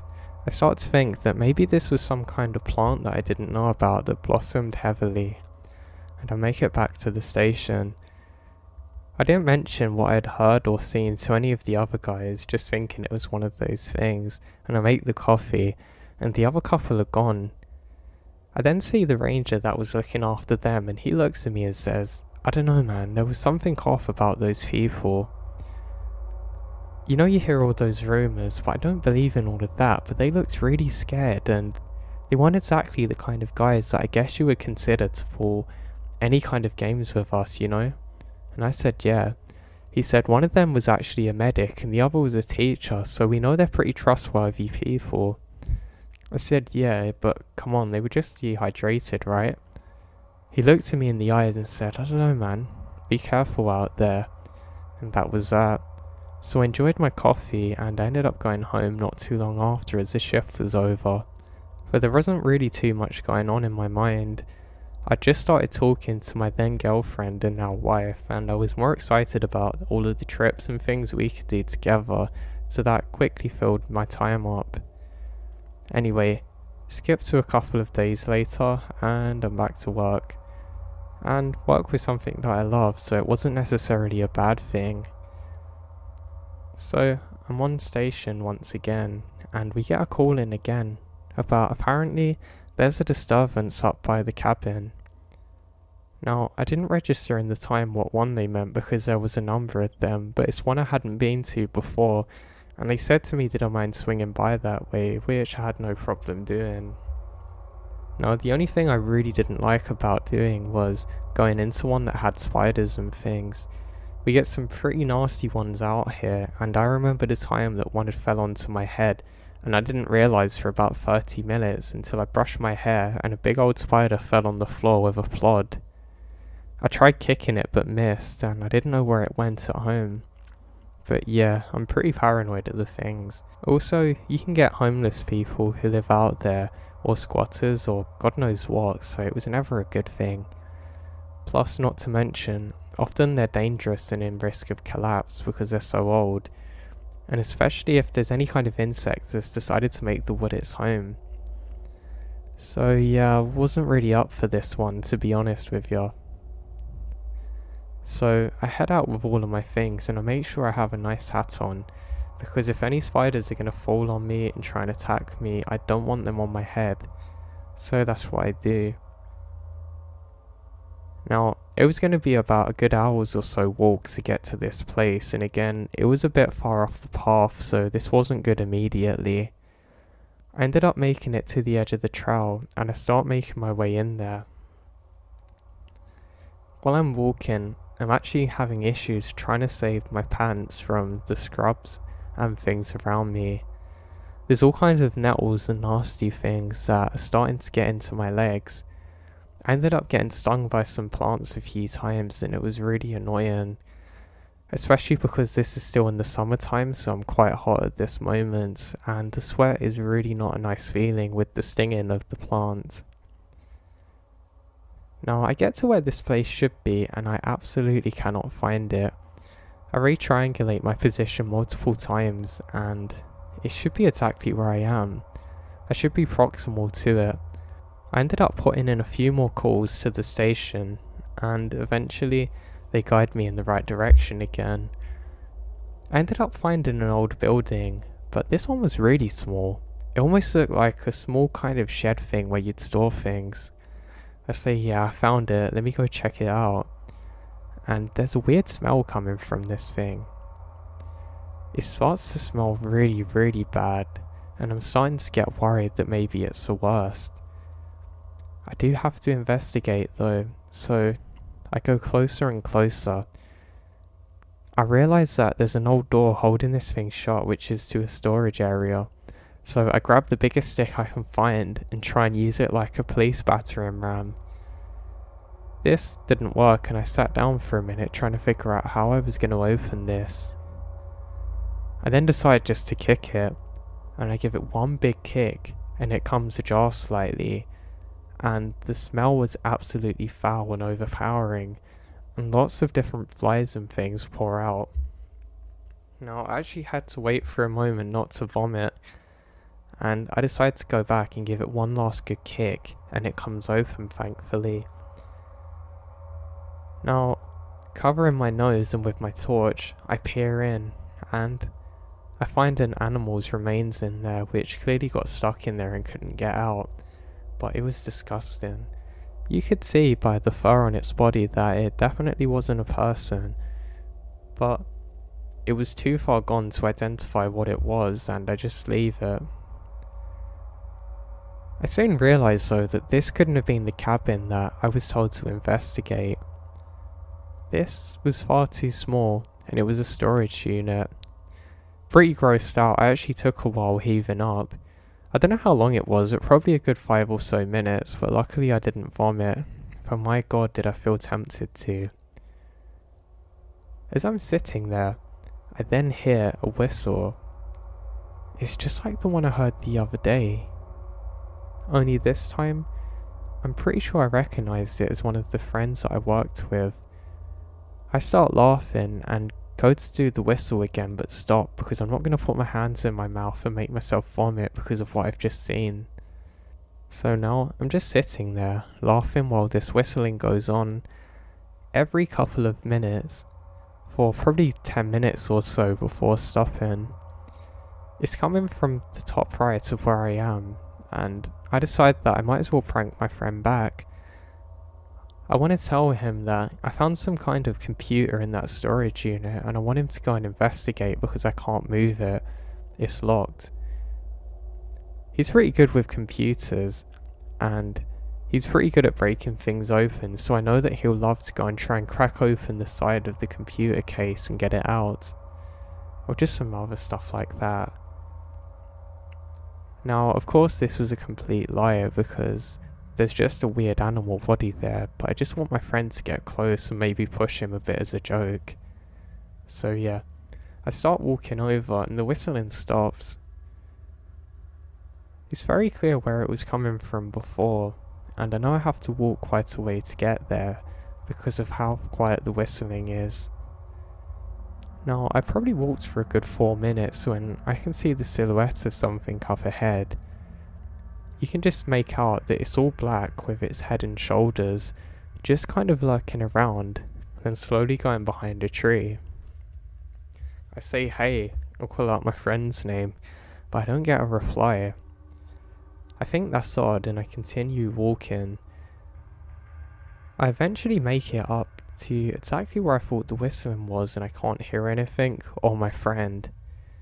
Thinking that maybe he's just went off again, I decide that I should head back.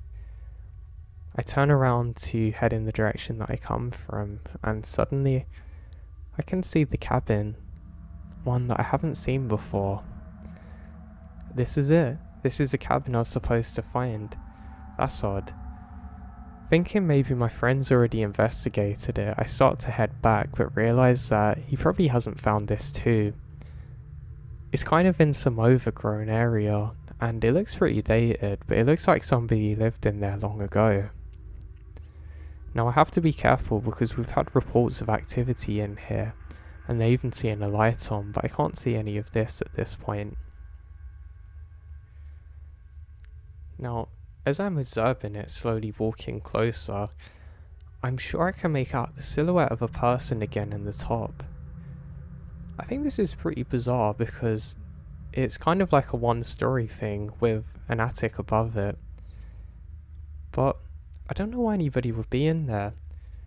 I was more convinced it was some kind of animal that was living in there that I'd just seen. But I don't know. So I start to walk over relatively carefree at this point, convinced it's just going to be an animal, but bracing for the spiders and other things I do not want to encounter. Like I said, I really don't like these things, and I'm talking myself out of being worried by them. At this point in time, this was by far my biggest concern. Now, I get to only a few meters away, and I realise the door's broken. It's broken to the point that you don't need to use force to enter, you can literally just nudge it. I turn on my light and I see nothing. I quickly pan around and yes, there is a big old spider. It's not far from the door, so I duck very far under it and I manage to convince myself not to look up. You can see that there's not really a floor above or anything.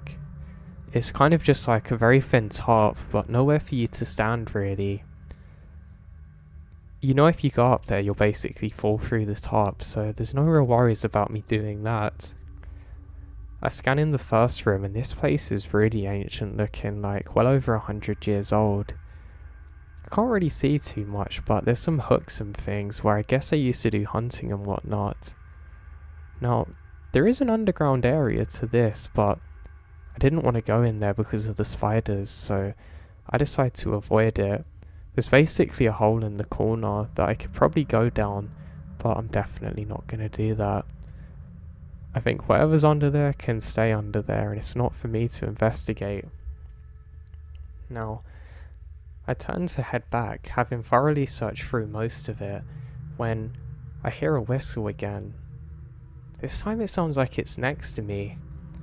With a gasp, I turn the torch round and quickly do a 360, but I can't find anything.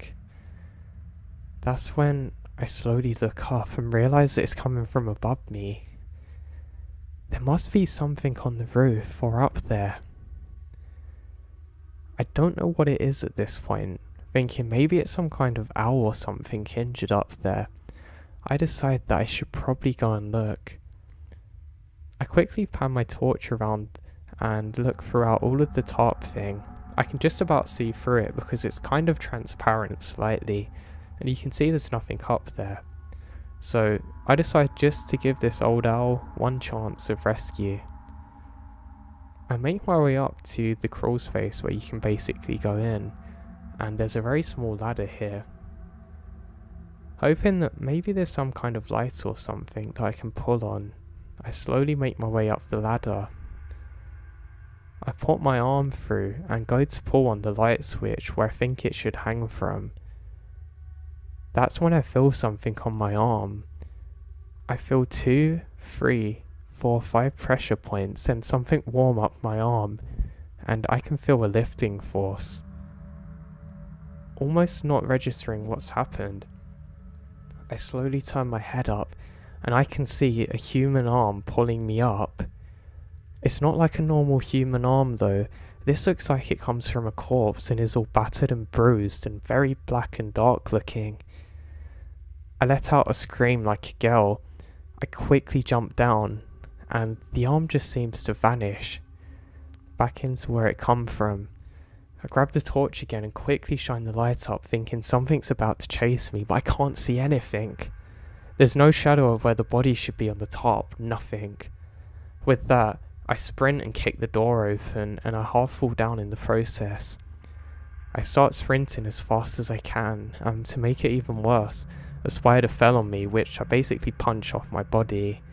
I actually hurt myself quite a bit from the force of it with the adrenaline. I sprint and quickly glance back as I'm starting to get away from this, and I quickly look onto the roof hoping to see some kind of person up there that could explain this, but I don't see anything. I sprint and make it quite a good way into the woods. Not really entirely sure if I'm being followed or not, I decide I have to keep up a long distance running pace. This is actually really bad for my legs because I'm running off the trail at this point, and I'm really getting my legs cut up, but I don't care. Luckily, being a ranger, I'm in pretty good shape and I managed to keep up a really nice pace. What just happened? I'm actually so scared that I don't radio in anything to the team and I just try and sprint back as quick as I possibly can.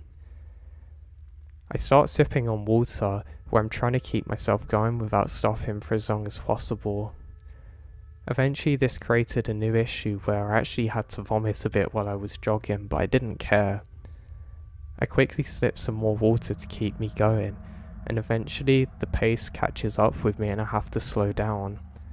I frantically look to my left and right, desperately trying to see if there's anything chasing me, but I can't see anything. I'm not much further from the station now, so I put my hands on my knees and try and capture my breath. Now I can hear some of the sounds of insects around me and some landing on my skin, but I don't care. Where I was jogging I probably looked so vascular and like a good meal to them, but I don't care. It honestly only takes me about 3 minutes to catch my breath, which really surprised me, and I start walking now covered in sweat.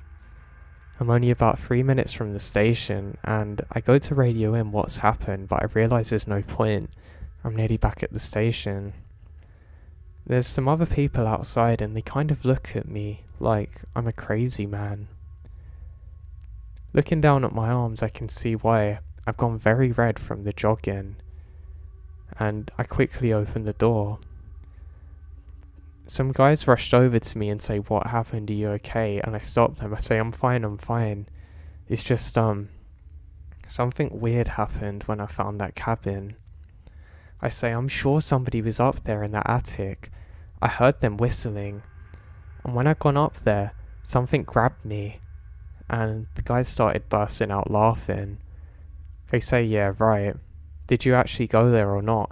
I say, I told you I went up there and I think somebody's in there, in the attic. But they say that's not possible. How could somebody be standing on paper thin tarp? And they completely dismiss my claims. Really frustrated, I go to the bathroom just to try and get some of the sweat off of me, and I look at myself in the mirror for a while, when one of the older rangers comes in and says, yep, you met him. Don't worry, son. I know they're laughing at you, but I believe you. We've been having reports of weird things happening there for absolutely years. Don't worry, you'll get used to it. Used to it, I shout at him. How could I possibly get used to that? Why don't they believe me? And they say they do. I think they're just scared of it too. Now, this was a number of years ago that it happened, and luckily I've never been requested to go back there again. And to be honest, if I did, I wouldn't go. I still have nightmares about it to this day. Every time I have to put my hand into somewhere I don't know, I'm pretty sure I have some kind of trauma where I start sweating and shaking a bit, half expecting something to grab me again. If this was some kind of animal or some kind of homeless person, I could sit with that and that's fine. But their arm literally looked like it belonged to a dead person. But the rangers were right, there's no way anybody could have been up there. I doubt this could support the weight of a small animal, let alone a fully grown human. But I'm sure that's what grabbed me, except it wasn't. It wasn't like a living person. I don't know, I just really can't get the right words out to describe how I feel trying to recount this story to you all. It was almost like I was touched by something I shouldn't have been, and I really feel like something had stalked me out there in those woods. Nothing like it has ever happened since, and I'm not much longer from changing jobs now, but it just does not sit right with me. I hate the fact that when things like this happen, people don't always take you seriously, but they don't see the nightmares that I have because of this, and they don't understand how much it still affects me even to this day. Now, my grandma used to take me camping when I was a child. I did a girls' camp in the summer in the mountains when I was a preteen, where my friends and I would often wander off into the woods together. As a child, I played in the woods for hours with my brother. It was always fun and always felt safe and never eerie or creepy. Most of my time in the woods as a child was spent there, and it was fun and joyful and adventurous. I'd like to share another story, however, that I had a bad feeling from, and others dismissed us too, but when we were in our 20s, a friend of mine in DC organised a women survivalist training camp for our female friends, which is probably 7 or 8 of us, I can't remember exactly. No, I'd never been to West Virginia, but the land was beautiful and the roads were terrible. We had rented a cabin at a campground with multiple cabins on site, and during the day, now our guide and teacher would take us and show us cool things like local medicinal plants or how to make rope out of milkweed. A West Virginian extended family was having a large reunion at the same time. 2 to 3 of their girls about elementary school age start hovering around our classes. Now, they already knew most of what we're learning. We had a great time in the woods and on the land with no creepiness for the first night. However, on the last night, the owner of the campground had a big bonfire with hot dogs and marshmallows to roast and cider, and everybody who was renting a cabin was invited. It was after dark, and it was either a longish walk or a short drive, and this is on the campground land. So my friend A and I decided to walk. We were having a nice walk and a nice chat when we suddenly got a bad feeling. We both went quiet at the same time and were nonchalant, but glanced around to see what we could see. On our right was a cabin that looks deserted. It was totally dark, no lights on, no lantern out, but there was a single spot of light, the red embers of a cigarette burning, We could barely make out the figure of a man sitting there in the dark smoking. We stay quiet but pick up the pace. We checked in with each other once we approached the big house and we're finally in the light of the bonfire. Now that was creepy to us. Had we felt creepy before out there? No, calm and safe. The land hadn't ever felt creepy to us before, but the guy sitting in the dark had given a terrible menacing vibe, even 20 feet away before we saw him. We told some of our friends and they just laughed it off and told us that we'd been afraid for no reason. It was perfectly safe here, they said. He's just another camper, probably with the West Virginian family, and we're just paranoid, they say. Other than that, we had a great time at the bonfire, chatting with other campers and with the owners who are very nice. When it came time to call it a night, the owners offered to drive us back, and A and I happily agreed. Now, wanting to avoid another walk by the terrible cabin, we got back safely without incident, and the owners wished us good night. Now, our cabin had 2 levels, the ground floor and a loft level. The ground floor was one big open room with a few beds, and if I recall correctly, a table and chairs and a fridge and maybe a stove. I was on the ground floor with the other 3 girls, and A was on the left level with the other 3 girls at the top. I often have insomnia, and I did that night, so I just stayed awake in the dark while everybody else fell asleep around me. I was awake for hours just thinking my thoughts until I heard the crunch of gravel outside, like somebody walking on it. I nudged my friend V, who was the closest person to me. I say to V there's someone outside, but V mumbled and said it's a deer and go back to sleep. So V's no help. I got out of bed and crawled over to the window to see if I could see a deer outside, crunching on gravel. I instead see the red glow of a cigarette and can barely make out the silhouette of 2 men in the darkness. Now, the 2 cabins are not close together. They weren't far, but they weren't close. We're on a bend of the camp road where the other cabins aren't. Now, the closest one was a short walk away, but it wasn't like running across the street or next door or anything, and not visible behind the trees and brush. Anyway, the closest cabin was far enough away that there was no other reason for 2 guys to be out there smoking. I nudge V and say there's 2 guys there, and she says it's a deer asleep. Now, my boyfriend at the time had basically brought me all of REI to go on this trip. Our guide had asked us to bring a large knife and had brought a nice hunting knife and also a little camp hatchet. I don't know what I'd been able to do, to be honest, but I grabbed both and just huddled to the window waiting in the dark. Suddenly a car alarm goes off and all the cars were parked in the front of the house. Groans came saying, "Come on, get the alarm off, who's that?" And I said, "I think it's mine," and found the fob and turned off the alarm. There's silence and we wait. The car alarm goes off again now. The girls lost it and say, "Shut up with your car." Now, I finally crawled to V. I say, "V, there are guys out there. I think they're messing with the car of the other girl." And she says, "It's a deer. Go to bed and leave me alone." Okay, then the car alarm goes off again and they shout at her to turn off the car alarm.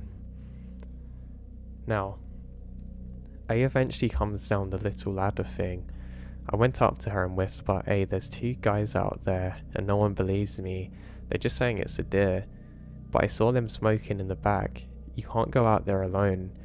I'm going out there first with the lantern so at least we can see around the cabin." So we put the shoes on and I turned on the lantern and opened the door and walked onto the porch with the lantern in my left hand and hatchet in my right.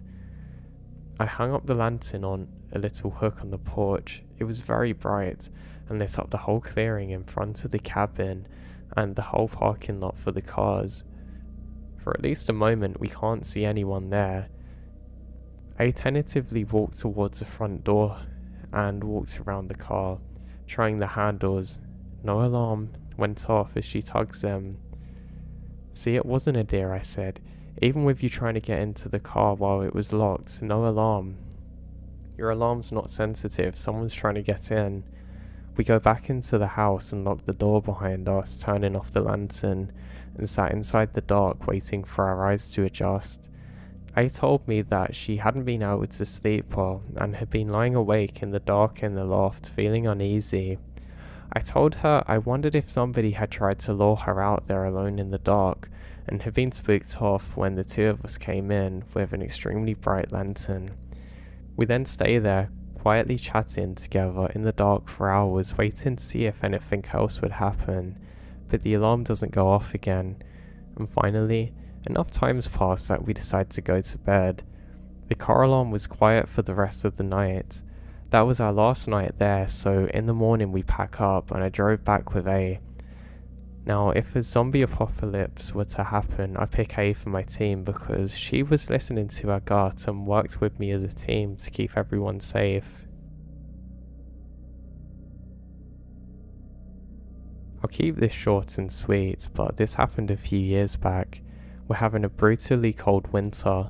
The snow had frozen into ice and covered everything.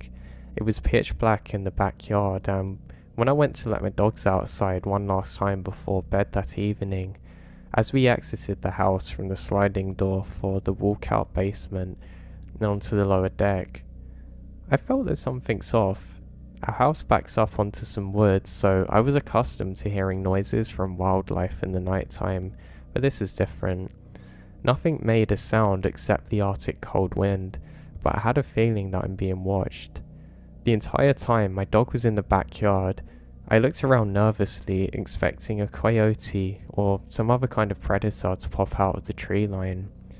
My dog does his business, but afterwards stopped and stared to the corner of the woods until I actually get scared and call him back inside. He hurries back. I quickly lock the sliding door and shut the curtains, unable to shake the uneasy feeling of which I'm having now. After double and triple checking all the locks in the house, I go to bed. Around 3 in the morning, I now hear the muffled sound of my dog barking from the basement 2 floors below. I got up, stumbled down 3 flights of stairs, and found him standing in the basement. He was peeking his head through the closed curtains, barking his head off with the hairs standing up all along his back. Now, I try calling him away from the door, but he won't let up, which is weird. I dreaded peeking out the curtain to see what he's barking at after the uneasy feeling I had earlier in the night. Finally, I hold my breath and swipe the curtains aside. I peer into the inky blackness but see nothing to cause alarm, and a wave of relief washes over me. Now I figured that it must have been a deer or raccoon in the yard that set him off. He whined at the door for a few more minutes until I bribed him upstairs with a cookie for dogs. I went back to bed and wasn't disturbed again. That is, until the morning when I went into the basement to let the dog out. I opened the sliding door and walked out onto the deck as he bounded into the snow. My blood ran cold as the sub-zero morning temperatures pierced when I looked down. But there, frozen into the deck, were a set of bare human footprints which are very clear. I can make out each toe on the person's footprint. The prints were large and appeared to be from an adult male. Looking around, I noticed that they started at the deck, went to the sliding door, then towards the basement living room, then disappearing off the side of the deck. I had my snow boots on, so I walked around but couldn't find any other trace of the footprints. Keep in mind, the daily temperatures are around 0, never above it, and the wind chill made it feel close to 20 below. Frostbite would have literally set in within a matter of minutes for anybody out there, especially in the dead of night. Now, I've never experienced anything like it since.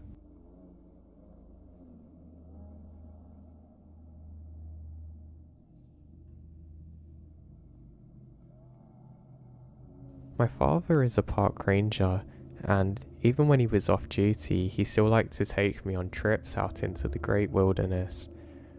We went to quite a few different national parks, but something that I'd like to share with you is a rather strange experience that we had while we went on one camping trip during the summer. Now, we were planning to be out here for about 4 days, and this is during the summer break. It meant that a lot of different places were very busy, but My father, having the career that he did, knew one that would be a very quiet place we could go to, and I was all up for it. At the time, I was doing okay in school, but I didn't really know what I wanted really. At the time, I was pretty sure I was going to end up in the military, but it didn't happen for a few reasons. But because of this at the time, my dad thought it would be a good idea to take me out into the woods just to get accustomed to being outside. It made a lot of sense, and obviously you're going to spend time camping out if you're in the military, so it was a pretty good idea, we thought. I did have some summer school things that I needed to do which were coming up, and I really didn't want to do them. I don't know, the idea of summer school just never really made sense to me. The way that I'd look at it is that you're on summer vacation for a reason, and you shouldn't have to do more things in between. I think it should be a time that you can really rest and recover, but my mum didn't think so. Again, I think my dad understood this, and that's why he was quite willing to take me on a nice trip I could enjoy. There's a number of different things we had planned for this particular trip. Now, on the first day we set out just for a nice hike to see the views. We had all of our camping gear with us in some old military rucksack things, my dad carrying the most. Now, during the first day, we saw a couple of people around, but I realised that the further we went, the less and less they would become. Now, this is a good thing for me because I kind of wanted to escape people a bit. It was a really good experience, and I had a good time bonding with my father over this. Now, eventually it gets closer to nightfall, and we decide that we're going to try some night fishing. It's something that I haven't done before, so I'm quite excited to do so. We eventually make it to the campground that my dad had picked out for us, so I'm pretty happy to be there and put the stuff down. My dad shows me where we can do the fishing and sets up everything and gives me a headlamp. Now, while this is happening, I haven't really done fishing before, so I'm pretty much at a loss as to how exactly I'm supposed to do this, so every 5 minutes that I haven't caught anything, I put my headlamp closer to the water looking for the fish, obviously scaring them off, and I constantly move my fishing reel around thinking that's going to make a difference, but again, it probably just scares them off. I don't know. I was more worried about hurting my hand on the fishing reel. My dad seems to be gone for quite a while though, but it doesn't really bother me at the time because I'm too caught up in trying to do the fishing. While fishing, I can hear some water disturbance. It's not close, but I definitely notice it, and I face my head up, trying to shine my lamp towards it, but obviously I can't see that far. The torch isn't that powerful. Now, I can just about make out the silhouette of something in the water before it disappears down again, and I think, wow, that must have been a really big fish. Now, something strange that happened while doing so is, out of my peripheral vision, I realised that a plant has just moved, like somebody's gone over and touched it. Now again, there's no one around but myself and my dad, and I know it's not my dad, so I'm a little bit unsettled by this. Now, I do think maybe it was just some kind of animal, so I don't think too much of it. I try and cast my fishing reel as far out as I can now. I just about do so, and my dad eventually arrives and says, "Godson, you took me out with that. You have to be careful," and shows me how to do it properly.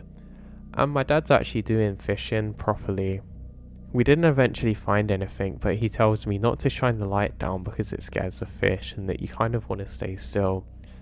I tell him that I'm sure there was a large fish that disturbed the waters further up, but he tells me the fish shouldn't be big enough to really do that, because I said it was similar to a person, but I think my dad dismisses this. Now it starts to get quite cold, so we head back to our campsite and settle in for the night.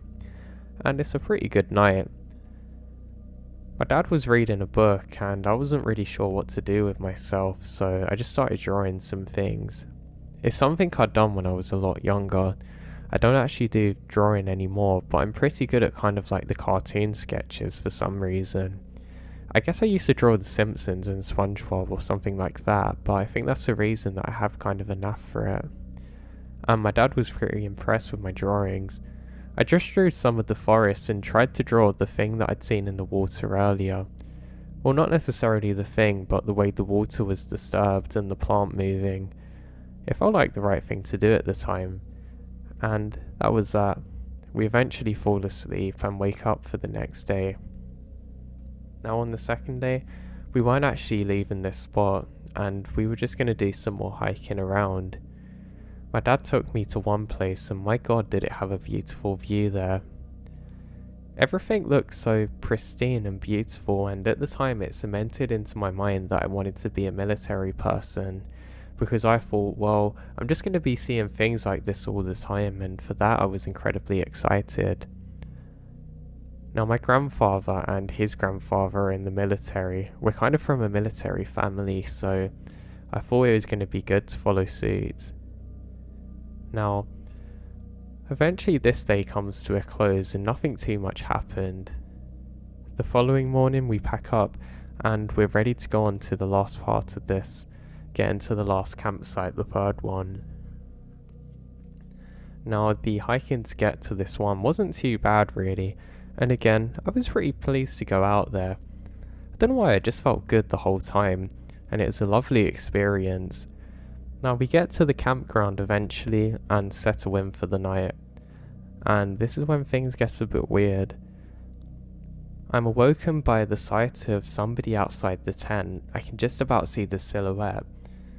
I say, "Dad," and then realise he's not there, and I quickly unzip the tent. I can see my dad holding the hunting knife and torch in the other, pointing at someone. I say, "Dad, Dad," and he says to stay still, son, and my dad screams at somebody to get back now. Because of how bright it is, and obviously I've just come out of the dark tent, my eyes haven't adjusted, but I quickly go and grab my headlamp and turn that on, and I can see somebody covered in blood there holding a knife, just staring at me and my dad. Now, what was really crazy is what happened next. He turns round, throws himself into a tree, then gets up again, and repeats the process. He stares at us for probably 10 seconds before going up to the exact same tree near our campsite, throwing himself at it, then coming back again.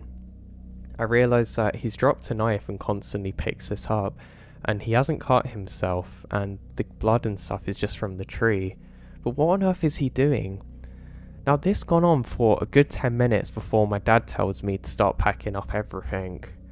I quickly do so, and I didn't feel too scared in this moment because having my dad there with his knife made me feel like the safest person in the world. Now, we eventually get all of our stuff together, and I kid you not, the whole time this guy was constantly doing this same thing over and over again. I've never seen anything like it, and not even to this day I haven't. We eventually get our stuff together, and my dad tells me to hold his hand and to lead the way back. Now this is a big responsibility at the time because I haven't really been camping like this before, and I'm not certain I know the way back, but my dad tells me that he's not going to look back until this guy's out of sight. Now I do constantly glance back, and my dad tells me not to because he can see when I'm doing it because of the light, and he knows how scared I can get sometimes. But I asked my dad what's happening, and he said that the guy's constantly doing this same thing over and over again, until eventually we're at a point where my dad can take over and tells me to do the same. My dad's walking incredibly quick, and eventually we make it back. My dad quickly makes a call to the police and reports what's happening. I'm confused as heck, and eventually we get back into the car and drive home. Now it turns out that what happened, and this is something I only learnt after my dad told me after a number of years, is that the police found that guy there. Apparently, he had stabbed somebody and then taken some kind of mushroom that gives you a repetitive motion syndrome or whatever it's called. And that's why he was throwing himself at the tree. Apparently he was completely out of his mind, but they managed to capture him. Now if it wasn't for that mushroom making him repeat his motions, he could have easily continued to progress towards us and probably just stabbed us in our tent. But thank God he didn't.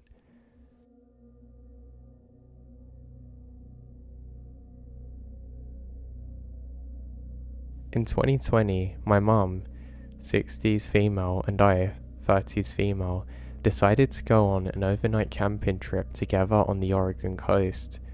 I picked what looked like a pretty campsite from a campsite app and we went off.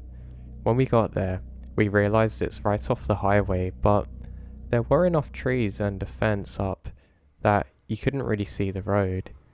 But the gate was just a metal gate that swung into place with no locks. There was a house on either side, but the property was fenced in on both sides. We pitched a tent pretty far back close to the woods on the property. The closest house was about 100 yards away and the highway was about 200 yards. But then again, it was mostly fenced in and surrounded by firs. It's a lovely campsite and my mum raved about how beautiful the place was. I will say that I got a feeling of dread as soon as we walked onto the property, but we arrived late and I didn't know we'd be able to get a new spot quickly. My mum could tell I was nervous, but for some reason I put her enjoyment of the beauty of the campsite over my feeling of dread. We made a nice campfire and enjoyed some hot chocolate as we watched the fire. I keep an eye out and didn't see or hear anything too odd. IRC. My mum went to bed before I did and stayed up and watches the fire for a long time before going to bed. Finally, I tuck in very exhausted from staying up. At about 2 a.m, I awoke to twig snapping and what sounded like somebody dragging their fingers on the side of the tent. Up to the front, I sat up, grabbed the phone and the only weapon I had, a flashlight, and unzipped my sleeping bag in case I need to fight anyone. There was a full moon that night and I couldn't tell if it was a person's shadow falling on the tent or if a tree branch shadow was moving from the wind. It sounded like there's two people outside trying their best to be quiet. We had brought our books and boots inside and there was no indicator of anybody being out there. It felt like they were trying to gauge the tent that I was in while listening for what they were. I had made sure to make enough noise so they knew somebody inside was alert, but no more than that. If they knew someone is awake, they can't surprise us, but they also don't know who is inside or whether we have guns or not. I sat there in the dark until dawn. My mum slept through the whole thing. When we got up and out of the tent, small things had been moved. Our camp chairs had cup holders. One cup had been in the cup holder which was on the ground. A pen that had been in a cup holder was also on the ground now. My mum raves about how good her sleep was and how refreshing it was to camp there, so I didn't want to burst her bubble or scare her. We packed up and I didn't tell her, but let her have a nice memory of deep rest and relaxation while camping on this beautiful property. Was it someone living in the woods? Someone walking down the highway in the middle of the night, or God knows who? My mum got a great experience and I got a refund and a fear of camping. The property owner said that they might actually set up cameras now just to keep an eye on things for the future. Now it's really the people out there that scare me more than anything. I don't like the way that they're acting so misconspicuously and trying their best not to be heard. That's what creeps me out, and why would they go through our stuff?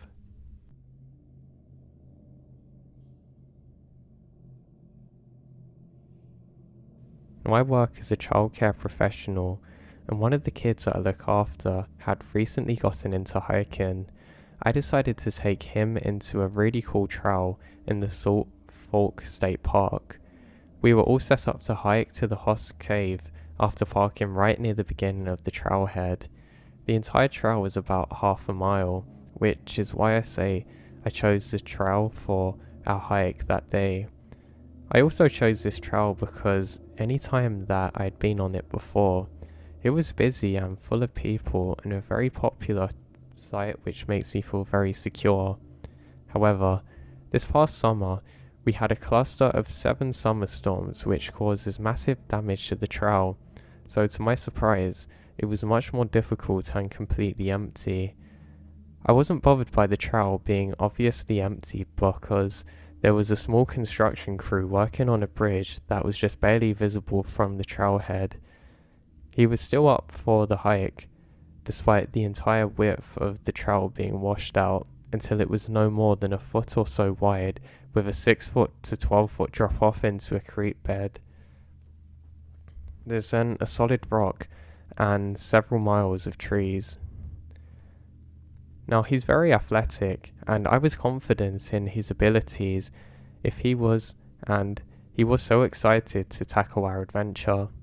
We made it all the way to the platform that allows you to see the entire cave.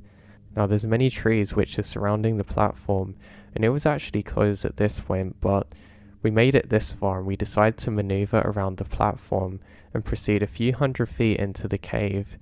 We spent the most time in this area due to the difficulty, so I knew exactly what it looks like. There were tree roots directly under the platform and you could climb down on either side of them. It's also worth noting that the cave is much more like a cliff with an overhanging rock formation and a trickle of water directly in the middle. It's not a creepy closed up cave, it's very open and beautiful. We got to the cave and I noticed a candle that was not burning recently, but had been at some point sitting on a large rock and had a heart caved into it. I chalked it up to somebody having a date or something and disregarding it. He wanted to climb to the top when I noticed 2 more candles and 3 stacks of small rocks that had been stacked up by someone. It definitely felt weird at this point, but it was about this time that he found a small puddle full of baby salamanders and wanted to catch them. It was the happiest I've seen him in a very long time, and I didn't have the heart to tell him that we have to go. We spent about an hour catching baby salamanders, and I watched him have the time of his life.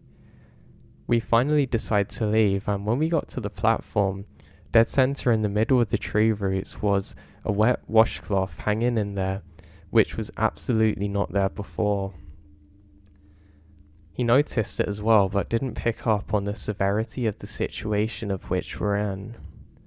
At that moment, I actually knew 2 things. 1, someone's watching us, and we didn't see them, and 2, they were potentially hiding in the woods and made a point to not be seen, but to leave an object to be noticed. There was no running back with the narrow trail, and I was not about to tell him that we're in potential danger. I told him to go out in front of me, and I just encouraged him basically, and say we're doing great, over and over, and that speeds him up naturally. I never saw anyone until we were on the trail. We got to the car and I locked the doors immediately. On our way out of the park, a very dirty man, probably in his 30s, came out of the woods and just stares at me, absolutely void of emotions. That man completely follows me until I'm out of sight with his eyes, literally like a serial killer stare. Now, I knew the third fact at that point, that he made a point to make himself apparent, and that's the one that kind of scares me the most. That stare actually stuck with me for days, and I considered cancelling after that as it bothered me for several weeks, causing anxiety. I tried to tell myself that maybe we interrupted his bath time and he didn't want to startle us. After all, he could have just been out there and watching us catching salamanders waiting to go. But I just cannot rationalise why he stared at me like that and wouldn't move. Deep down I know that it was probably a deliberate scare tactic or something. He never had any idea how panicked I was though, my boyfriend. It was the most fun that I've ever seen him have. He brings it up on a regular basis as a very positive experience, but for me, it was not good and I feel very disturbed. I'm currently a park ranger and I'd like to share a weird experience that I had before. Now, during these kinds of jobs, you'll see lots of weird things that you're not necessarily sure about. But luckily, because you work with other colleagues, you can always radio in to get more support if you need it and often get to the bottom of things. Some of the other guys who I'd been working with for a while had told me about a cabin that you should never go to. Apparently it was ancient, from a hunter or somebody like that, and they lived there for a long time, kind of off the grid, and there'd been some rumours from everybody saying that it was haunted. It's something that I never really believed, to be honest, but apparently, sometimes at night if you heard whistling, that was where it was coming from. Now, I kind of believe them a little bit, but not really, especially because they always like to play tricks on each other and things like that, but it did put me a little bit off ever going there. I wasn't exactly sure how to get there in the first place, so I didn't really have to worry too much. And there was a couple of other old buildings dotted around, and sometimes whenever I encountered them, I would stop and stay as still as I could and try and listen. Because apparently you had to wait for 30 seconds before he would whistle at you, but it never really happened to me, so I didn't really believe it was haunted or any of that, or that I'd at least found the right one. So there was one particular stretch of season that I was on my station. It was a really nice time in the summer, and to be honest it was a little bit annoying because of the creatures outside. I'm talking about the bugs and things. Now, you couldn't really step foot outside without immediately getting swarmed by them, but it's something you grow used to with spray, and there's random little things you could do to try and stop them coming. So, on one of my days here, I had reports of hikers who got lost, and apparently there was 2 people that got lost with an old man. They were described as wearing 2 blue jackets, and the other person was wearing a darker colour, kind of like a beige or green almost. So I headed out into their relative vicinity to try and locate them. We weren't exactly sure where they were, but there was reports off of other hikers saying that these people looked pretty confused and almost a bit worried. With this in mind, I thought that I should bring lots of water because they're probably dehydrated by now. A lot of people like to go out hiking and don't necessarily bring enough water with them. They think it's okay to leave it in their car and just go and retrieve it again later, but I can tell you that's not really a smart idea. The amount of times I find people that are really struggling with dehydration and are actually about to go into a dangerous state of it because they haven't got water with them. Especially too, a lot of people wear too many clothes when they go hiking and they become far too hot. People aren't willing to abandon their clothes on the way in terms of jackets and things, so they just wear it and get too hot. I mean, for myself even, one day I remembered getting far too hot, and I was basically looking for somebody in a similar situation to this, but I started jogging when I found them with my jacket on, and by the end of it I could see weird colours where my vision started to fade, and when I stopped I felt like I was gonna faint. So yeah, lots of water with me and not too many clothes as I set out. Now, it didn't take me long to find them, and they were both just sitting under a tree. It was a little bit odd, and I radioed in that I found them and I was going to make sure they were okay. I waved to them and stood up shaking the bottle saying, "Hey, I'm here." Doing a smile and wave, but they didn't do anything back. I thought this was relatively weird, and I'm a little bit cautious now. I think maybe they're really in trouble, or maybe it's something more sinister, and I slowly approach. Now I've got to go and check if these guys are okay, but I'm actually a little bit paranoid myself. I eventually make my way over to them and it looks like they're both in shock. It's really weird. I give them water, which luckily they accept, and I say, "Can you tell me what's happened? Are either of you injured?" And I look over them looking for any signs of head trauma. You only have to look for simple things like cuts or bruises, but it can really be a telling sign. The problem you get is when somebody's got long hair or something and isn't bleeding and you don't know whether they're damaged. You can get an increase of intracranial pressure due to bleeding, which can be extremely dangerous because obviously the brain's contained in the skull, so the pressure doesn't have anywhere to go and it can potentially take your life. Worried that maybe one of them was hurt like this, I ask again what's wrong and they say, "Finally, thank God you're here." And they don't say much, they both stand up and start walking over to me. I stand up too and say, "Come on, let's get out of here." and we start heading back towards the station. While we're walking, I don't make too much conversation because obviously these people aren't really in a good way, and I don't want to bombard them with questions right now. But I go over some basic medical checks and they seem fine, just like they're in shock. It was only when we started getting a lot closer to the station that one of them opened up.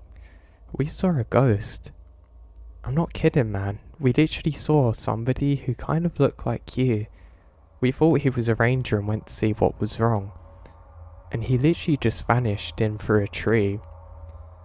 I'm not kidding, man. We both saw it.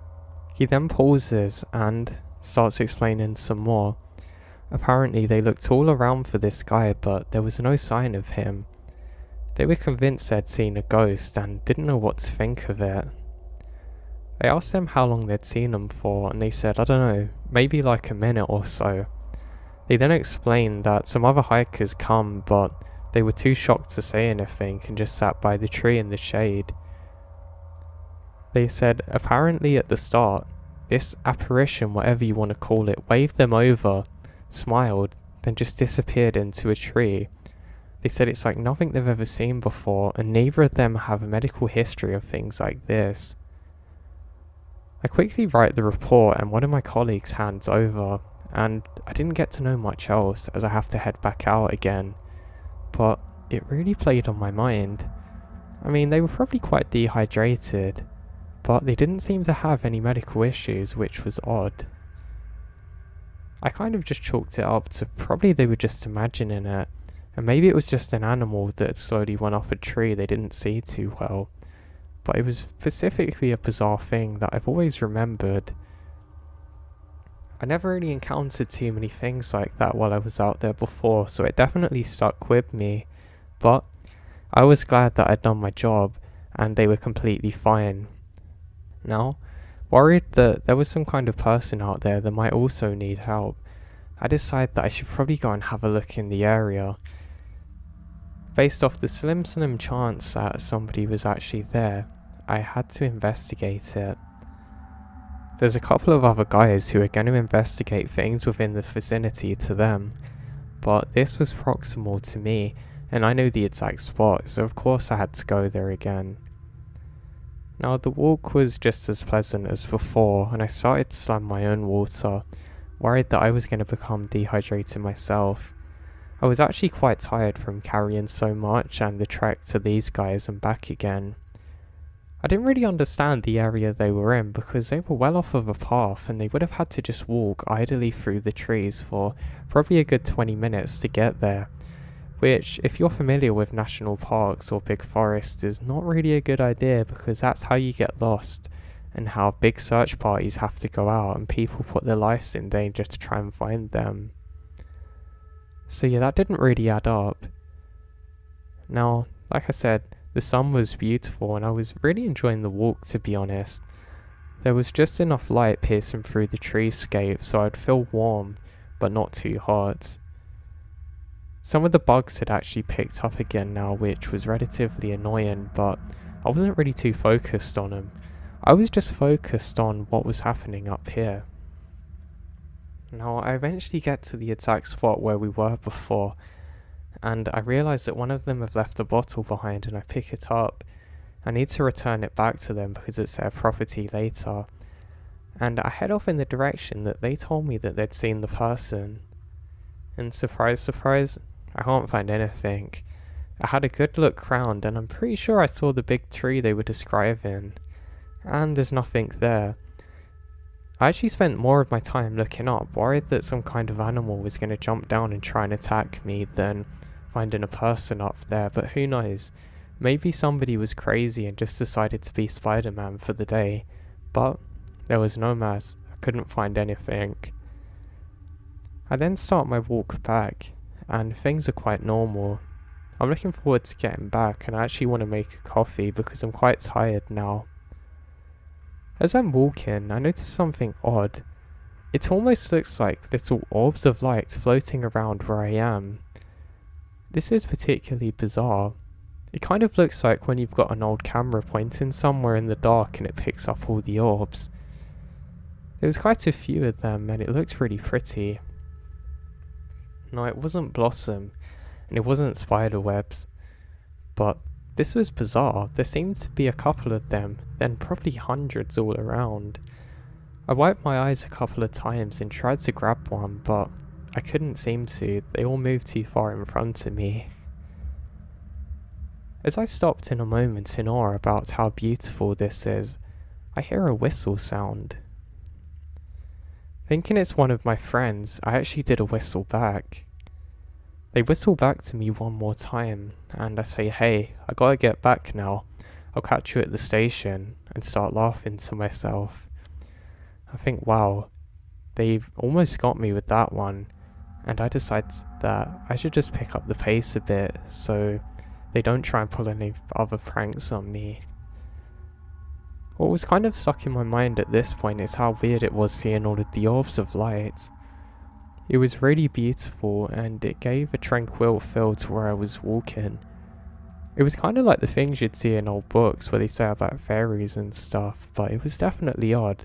I started to think that maybe this was some kind of plant that I didn't know about that blossomed heavily. And I make it back to the station. I didn't mention what I'd heard or seen to any of the other guys, just thinking it was one of those things, and I make the coffee, and the other couple are gone. I then see the ranger that was looking after them, and he looks at me and says, "I don't know, man, there was something off about those people. You know, you hear all those rumours, but I don't believe in all of that, but they looked really scared, and they weren't exactly the kind of guys that I guess you would consider to pull any kind of games with us, you know?" And I said, "Yeah." He said one of them was actually a medic and the other was a teacher, so we know they're pretty trustworthy people. I said, "Yeah, but come on, they were just dehydrated, right?" He looked at me in the eyes and said, "I don't know, man. Be careful out there." And that was that. So I enjoyed my coffee and I ended up going home not too long after as the shift was over. But there wasn't really too much going on in my mind. I just started talking to my then girlfriend and now wife, and I was more excited about all of the trips and things we could do together, so that quickly filled my time up. Anyway, skip to a couple of days later and I'm back to work. And work was something that I loved, so it wasn't necessarily a bad thing. So I'm on station once again, and we get a call in again about apparently there's a disturbance up by the cabin. Now, I didn't register in the time what one they meant because there was a number of them, but it's one I hadn't been to before, and they said to me did I mind swinging by that way, which I had no problem doing. Now, the only thing I really didn't like about doing was going into one that had spiders and things. We get some pretty nasty ones out here, and I remember the time that one had fell onto my head, and I didn't realise for about 30 minutes until I brushed my hair and a big old spider fell on the floor with a plod. I tried kicking it but missed, and I didn't know where it went at home. But yeah, I'm pretty paranoid of the things. Also, you can get homeless people who live out there, or squatters, or God knows what, so it was never a good thing. Plus, not to mention, often they're dangerous and in risk of collapse because they're so old, and especially if there's any kind of insect that's decided to make the wood its home. So yeah, I wasn't really up for this one, to be honest with you. So I head out with all of my things and I make sure I have a nice hat on, because if any spiders are going to fall on me and try and attack me, I don't want them on my head. So that's what I do. Now, it was going to be about a good hour's or so walk to get to this place, and again, it was a bit far off the path, so this wasn't good immediately. I ended up making it to the edge of the trail, and I start making my way in there. While I'm walking, I'm actually having issues trying to save my pants from the scrubs and things around me.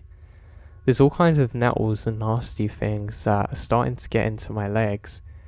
I ended up getting stung by some plants a few times and it was really annoying, especially because this is still in the summertime, so I'm quite hot at this moment, and the sweat is really not a nice feeling with the stinging of the plants. Now I get to where this place should be and I absolutely cannot find it. I re-triangulate my position multiple times and it should be exactly where I am. I should be proximal to it. I ended up putting in a few more calls to the station, and eventually they guided me in the right direction again. I ended up finding an old building, but this one was really small. It almost looked like a small kind of shed thing where you'd store things. I say, yeah, I found it, let me go check it out. And there's a weird smell coming from this thing. It starts to smell really, really bad, and I'm starting to get worried that maybe it's the worst. I do have to investigate though, so I go closer and closer. I realise that there's an old door holding this thing shut, which is to a storage area. So I grab the biggest stick I can find and try and use it like a police battering ram. This didn't work, and I sat down for a minute trying to figure out how I was going to open this.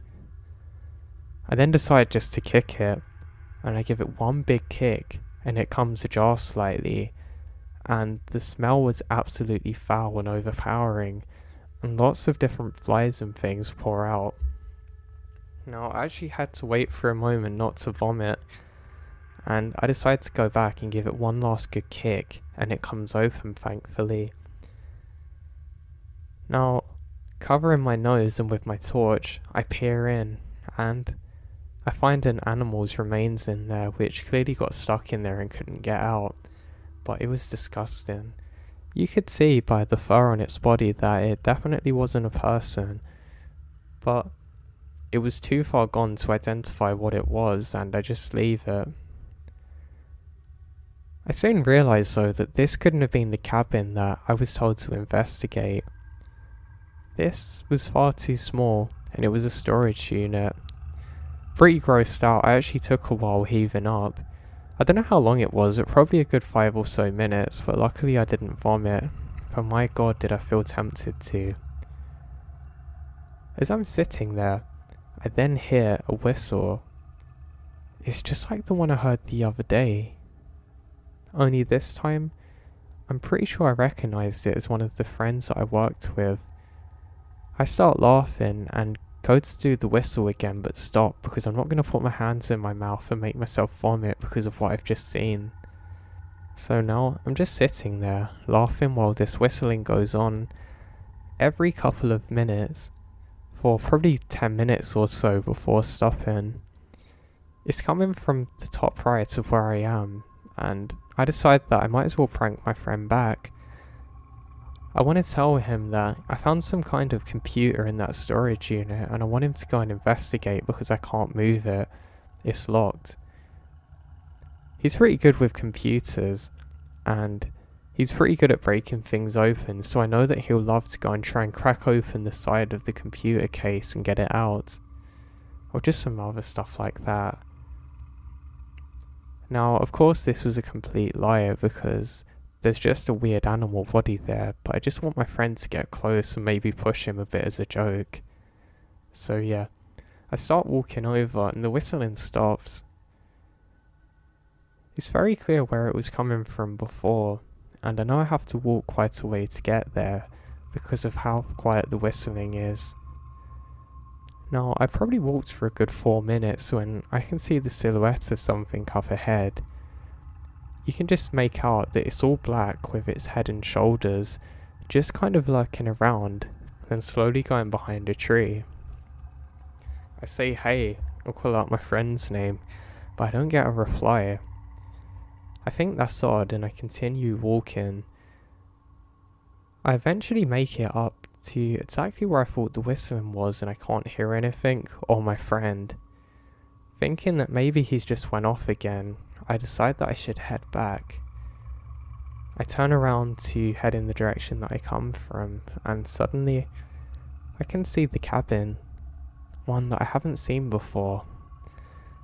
This is it. This is the cabin I was supposed to find. That's odd. Thinking maybe my friend's already investigated it, I start to head back, but realise that he probably hasn't found this too. It's kind of in some overgrown area, and it looks pretty dated, but it looks like somebody lived in there long ago.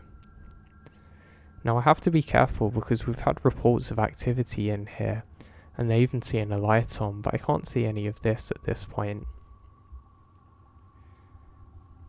Now, As I'm observing it slowly walking closer, I'm sure I can make out the silhouette of a person again in the top. I think this is pretty bizarre because it's kind of like a one-story thing with an attic above it. But I don't know why anybody would be in there. I was more convinced it was some kind of animal that was living in there that I'd just seen. But I don't know. So I start to walk over relatively carefree at this point, convinced it's just going to be an animal, but bracing for the spiders and other things I do not want to encounter. Like I said, I really don't like these things, and I'm talking myself out of being worried by them. At this point in time, this was by far my biggest concern. Now, I get to only a few meters away, and I realise the door's broken. It's broken to the point that you don't need to use force to enter, you can literally just nudge it. I turn on my light, and I see nothing. I quickly pan around, and yes, there is a big old spider. It's not far from the door, so I duck very far under it, and I manage to convince myself not to look up. You can see that there's not really a floor above or anything. It's kind of just like a very thin top, but nowhere for you to stand really. You know, if you go up there, you'll basically fall through the top, so there's no real worries about me doing that. I scan in the first room, and this place is really ancient looking, like well over 100 years old. I can't really see too much, but there's some hooks and things where I guess I used to do hunting and whatnot. Now, there is an underground area to this, but I didn't want to go in there because of the spiders, so I decided to avoid it. There's basically a hole in the corner that I could probably go down, but I'm definitely not going to do that. I think whatever's under there can stay under there, and it's not for me to investigate. Now, I turn to head back, having thoroughly searched through most of it, when I hear a whistle again. This time it sounds like it's next to me. With a gasp, I turn the torch round and quickly do a 360, but I can't find anything. That's when I slowly look up and realise that it's coming from above me. There must be something on the roof or up there. I don't know what it is at this point, thinking maybe it's some kind of owl or something injured up there. I decide that I should probably go and look. I quickly pan my torch around and look throughout all of the top thing. I can just about see through it because it's kind of transparent slightly, and you can see there's nothing up there. So I decide just to give this old owl one chance of rescue. I make my way up to the crawl space where you can basically go in, and there's a very small ladder here. Hoping that maybe there's some kind of light or something that I can pull on, I slowly make my way up the ladder. I put my arm through and go to pull on the light switch where I think it should hang from. That's when I feel something on my arm. I feel 2, 3, 4, 5 pressure points and something warm up my arm, and I can feel a lifting force. Almost not registering what's happened, I slowly turn my head up and I can see a human arm pulling me up. It's not like a normal human arm though. This looks like it comes from a corpse and is all battered and bruised and very black and dark looking. I let out a scream like a girl.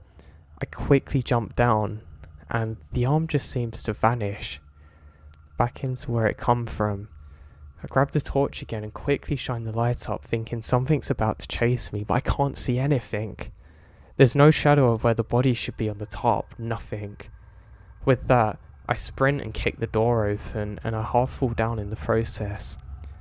I start sprinting as fast as I can, and to make it even worse, a spider fell on me, which I basically punch off my body. I actually hurt myself quite a bit from the force of it with the adrenaline. I sprint and quickly glance back as I'm starting to get away from this, and I quickly look onto the roof hoping to see some kind of person up there that could explain this, but I don't see anything. I sprint and make it quite a good way into the woods. Not really entirely sure if I'm being followed or not. I decide I have to keep up a long distance running pace. This is actually really bad for my legs because I'm running off the trail at this point and I'm really getting my legs cut up, but I don't care. Luckily, being a ranger, I'm in pretty good shape and I managed to keep up a really nice pace. What just happened? I'm actually so scared that I don't radio in anything to the team and I just try and sprint back as quick as I possibly can. I start sipping on water where I'm trying to keep myself going without stopping for as long as possible. Eventually this created a new issue where I actually had to vomit a bit while I was jogging, but I didn't care. I quickly slipped some more water to keep me going, and eventually the pace catches up with me and I have to slow down. I frantically look to my left and right, desperately trying to see if there's anything chasing me, but I can't see anything. I'm not much further from the station now, so I put my hands on my knees and try and capture my breath. Now I can hear some of the sounds of insects around me and some landing on my skin, but I don't care. Where I was jogging I probably looked so vascular and like a good meal to them, but I don't care. It honestly only takes me about 3 minutes to catch my breath, which really surprised me, and I start walking now covered in sweat. I'm only about 3 minutes from the station, and I go to radio in what's happened, but I realise there's no point. I'm nearly back at the station. There's some other people outside and they kind of look at me like I'm a crazy man. Looking down at my arms I can see why. I've gone very red from the jogging, and I quickly open the door. Some guys rushed over to me and say, "What happened? Are you okay?" And I stop them. I say, I'm fine. It's just, something weird happened when I found that cabin. I say, I'm sure somebody was up there in that attic. I heard them whistling. And when I gone up there, something grabbed me. And the guys started bursting out laughing. They say, "Yeah, right. Did you actually go there or not?" I say, "I told you I went up there and I think somebody's in there, in the attic," but they say that's not possible. How could somebody be standing on paper thin tarp? And they completely dismiss my claims. Really frustrated, I go to the bathroom just to try and get some of the sweat off of me, and I look at myself in the mirror for a while, when one of the older rangers comes in and says, "Yep, you met him. Don't worry, son. I know they're laughing at you, but I believe you. We've been having reports of weird things happening there for absolutely years. Don't worry, you'll get used to it." "Used to it?" I shout at him. "How could I possibly get used to that? Why don't they believe me?" And they say they do. I think they're just scared of it too. Now, this was a number of years ago that it happened, and luckily I've never been requested to go back there again, and to be honest, if I did, I wouldn't go. I still have nightmares about it to this day. Every time I have to put my hand into somewhere I don't know, I'm pretty sure I have some kind of trauma where I start sweating and shaking a bit, half expecting something to grab me again. If this was some kind of animal or some kind of homeless person, I could sit with that and that's fine. But their arm literally looked like it belonged to a dead person. But the rangers were right, there's no way anybody could have been up there. I doubt this could support the weight of a small animal, let alone a fully grown human. But I'm sure that's what grabbed me, except it wasn't. It wasn't like a living person. I don't know, I just really can't get the right words out to describe how I feel trying to recount this story to you all. It was almost like I was touched by something I shouldn't have been, and I really feel like something had stalked me out there in those woods. Nothing like it has ever happened since, and I'm not much longer from changing jobs now, but it just does not sit right with me. I hate the fact that when things like this happen, people don't always take you seriously, but they don't see the nightmares that I have because of this, and they don't understand how much it still affects me even to this day.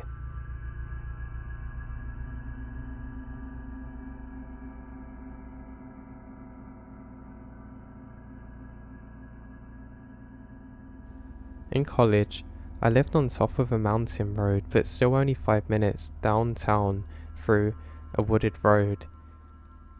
There was a few 100-plus-year-old oaks in the yard, slab stone porch built by hand. I lived in the studio apartment that was outside of the main house, Now the main house is haunted, but my shack is cozy. The woods up there are weird too. I never really was in the main house at all, but the three who lived there said some nights you couldn't fall asleep because of the noise, like floorboards creaking, thumps, knocks, etc. My experience happened outside. Like I said, I hunted small game up there, as there must have been a rabbit colony in the vicinity, plus a few squirrels. Often out there, I would get the distinct feeling that I was being stalked myself. Keep in mind, this stand of the forest is only several acres across, but was preserved mainly because of the historic oak trees scattered around. It's old woods. Now I would hear laughter like children's laughter, but not quite creepy like in a creepy movie. It was a bit distorted, and almost like flirty giggles that you might have heard if you imagined a fairy was there. It would come from different directions and sometimes at the same time. I eventually decided to stop following it and hunt. It never did stop. I would spend time in the afternoon in town having a drink or hanging out at a friend's place. I'd finally have enough liquid courage to hike up the trail in the dark. That laughter would be replaced by noise, just like things running around and dashing by the trees. Now, being an outdoorsman, you know the woods are noisy at night, particularly in the southern Appalachians, but this is different. It was dead silence out there in that stand at night except for this rushing, and from an unseen feet. Like no game could be doing this. Now, these steps were like some kind of things rushing around me. It's really weird. It would kind of cross the trail up ahead and behind me, then alongside, but I could never see anything. I was a big time night owl back then, and was regularly up doing schoolwork into 3 or 4 AM. One such night it snowed a fresh 20 inches or so, decent accumulation for the area. Our yard and woods were like a paradise for me and my dog. I was excited to hunt around the next day for tracks and to see if I couldn't locate the rabbit den, which I hadn't previously. I was woken up and the dog came scratching to get in, not really like he's frantic or anything, but just trying to get in. It's odd though because she's a husky. I decided to call it a night too and went out for a cigarette, and it's now about 3:24 AM. I can still see it on the top of my MacBook display before closing it. I went out and noted the clouds were dispersed a bit and the moon was bright on the snow. I lit my cigarette and just looked across the fence into the woods when something caught my eyes. It looks exactly like the silhouette of someone leaning up on an oak tree. Like, you'd see somebody with a palm planted up against a wall and arms straight leaning against it. It's not moving, so I can't tell if I'm just imagining that the light is making it move or what. So I walked further to the end of the porch, and as soon as I stepped out onto the fresh snow, it took off. Now, this thing is tall, with my estimations being that it was at least 7 foot tall. It actually runs along the border of the fence and back into the woods. It was hairless as far as I can tell and completely naked. Otherwise though, it was a form of a tall, skinny man. I decided to quickly go inside and grab my boots and rifle and flashlight and go and check the tracks. Now they have to be size 14 or 15 bare feet. It ran along the fence and onto the tree stretches into the backyard as if heading into the woods. But then the tracks just ended about 20 inches short of the wood line. I don't know if it jumped into a tree, but there was no more tracks for me to trace. It was literally as though it just vanished.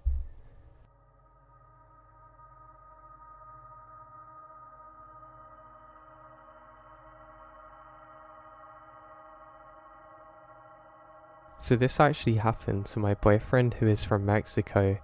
He had many experiences that most Westerners wouldn't believe, as Mexico is an intensely paranormal place, but that's probably due to its history. Now when he was 15, he was on his grandfather's ranch in an area. It's a remote place with only a couple of distinctly scattered neighborhoods, and his father's land was big and spread out. One night, his grandfather asked him to put out the bonfire next to the house. He put it out and went back to bed and fell asleep. A few hours later, his grandfather came back and scolded him for not putting out the fire. This happened routinely for months. One time, after he put out the fire, he saw the light from the fire through his bedroom window, and he saw a female putting some logs onto the fire. He assumed it's his aunt and went back to sleep, and the next day, the grandfather yelled at him again, so my boyfriend told him that it was just his aunt that started it again, probably just to heat up water or something. When he asked about it, his aunt said that she had not been out there at all for a fire, and she was the only female living there. What also began happening at the same time was mysterious fires. Now my boyfriend and sometimes his friends would see a woman walking across his grandfather's property over a hill. They saw her several times over the course of a few months. My boyfriend said he couldn't figure out what she was doing there or where she come from because they knew all the people that live close by, and in that part of Mexico, people don't just generally trespass on other people's property because it's potentially dangerous. He said she was solid and looks like a real person, with red bean jeans and blondish hair, but that when she would walk by there wasn't any sound, like the wind stopped blowing and everything was still. One day he was wandering around the ranch looking for good grass to give the cows. On the far side of the ranch up the hill, he found a patch of some pretty nice grass and started pulling it up, and ended up pulling up part of the blanket.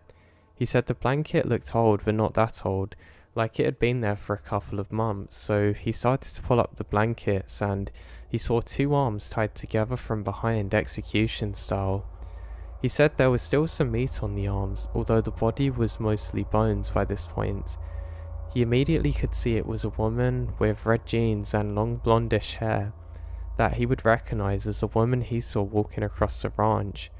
They called the police detectives who investigated and said this probably happened from the 90s.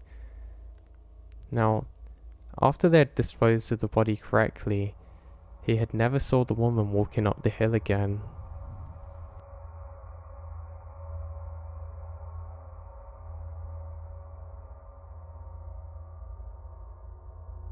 This took place when I was younger, probably around 19 or 20. I'm 27 now, going on 28. I used to drive around the countryside for hours on end, sometimes up to 6 hours, and smoked cigarettes while listening to music and just daydreaming. I'd been through a lot and it was a way for me to let off steam and digest everything that happened to me. There is part of a route that goes into the southern part of my state that actually takes you to Maryland. If I'm not mistaken, if you go all the way along, you go to Florida. It's on a road that I'm very fond of because it intersected with lots of interesting places. It could take you to cities and beaches alike, all the while somehow remaining pretty isolated and rural. On one of those day trips, I was driving through a heavily wooded area that opened up to a field lined with trees to my left. I was pretty zoned out at this point, but something on the side of the road immediately caught my attention. In fact, it seemed that time slowed, so I could see this apparition with more vivid detail than any random artifact that I would ever glance at off the side of the road. What I saw was an older, balding man dressed in full Catholic priest garb. His mouth was open in what appeared to be grief, staring up through the sky with large glasses. He was standing in front of a dead deer. It was dark from what I recall, and there was maybe 3 or 4. Behind the deers was a 1970s/80s Crown Vic style police car without its lights on. It had no markings on it whatsoever to identify what county it was from. No one was inside the vehicle. I don't even think it had the engine running. Now, this is pure speculation, but it almost appeared as if the vehicle had been parked there for a day or so because it was completely sedentary. The other weird thing about the vehicle is that it had no damage on the front end to show what was responsible for hitting the dead deer, nor did it seem at all bloody or anything, or even mangled. It just didn't make sense. Now I took a step back and, rehashing this scene as a whole, It had the appearance of being staged or set up somehow, as if all of its parts of props in a play or movie. Every part of it was so odd and so still. For the speed it was travelling at, the glance I cast on this spectacle could have only lasted for about a maximum of 3 seconds, but the moment seemed to be quadrupled, and it's an impression that really grabbed my imagination and felt like bad news, really bad news. I was gasping for air, almost crying. Have I seen a ghost? Was it a warning of a deity? Did the forces that shape time and space momentarily flex in this rural corner of Virginia, and just so happened that I was the only witness? Even passing by the same spot from this trip, I really can't think of what it could have been. I have no answers to any of my questions, only a lack of closure, and its scar on my brain.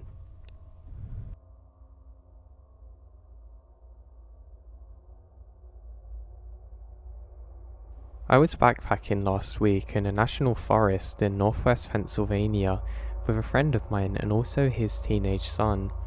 We hiked up the Minister Creek Trail and set up camp that night about 4 miles away from the trailhead. We only saw 2 other parties that day, and neither were overnighting on the trail. We explored the area we camped in extensively to find the best spot, and did not see any other campers within at least a mile in either direction. The rest of the forest is heavy, with growth hillsides on either side of the valley, without anywhere good to set up camp. At about 2 AM, I was awoken by the sound of drumming. It sounded like a single drum and a rhythmic beat. If anybody is familiar with the Cleveland Indians baseball team, now known as the Guardians, they have a guy who would beat a drum in a similar fashion. It was loud and close, actually reverberating throughout the valley that we camped in. If I were to guess, I would say it sounded as if it was within 100 yards of our location. I got out of my tent to investigate, and my friend had also been woken up by the sound. We couldn't see anything other than the dark woods around us. This continued for at least 2 hours until I was able to fall back asleep. The next morning, we woke up and all is normal. We continue in on our hike and didn't see any other campers around. I still have no clue what it was.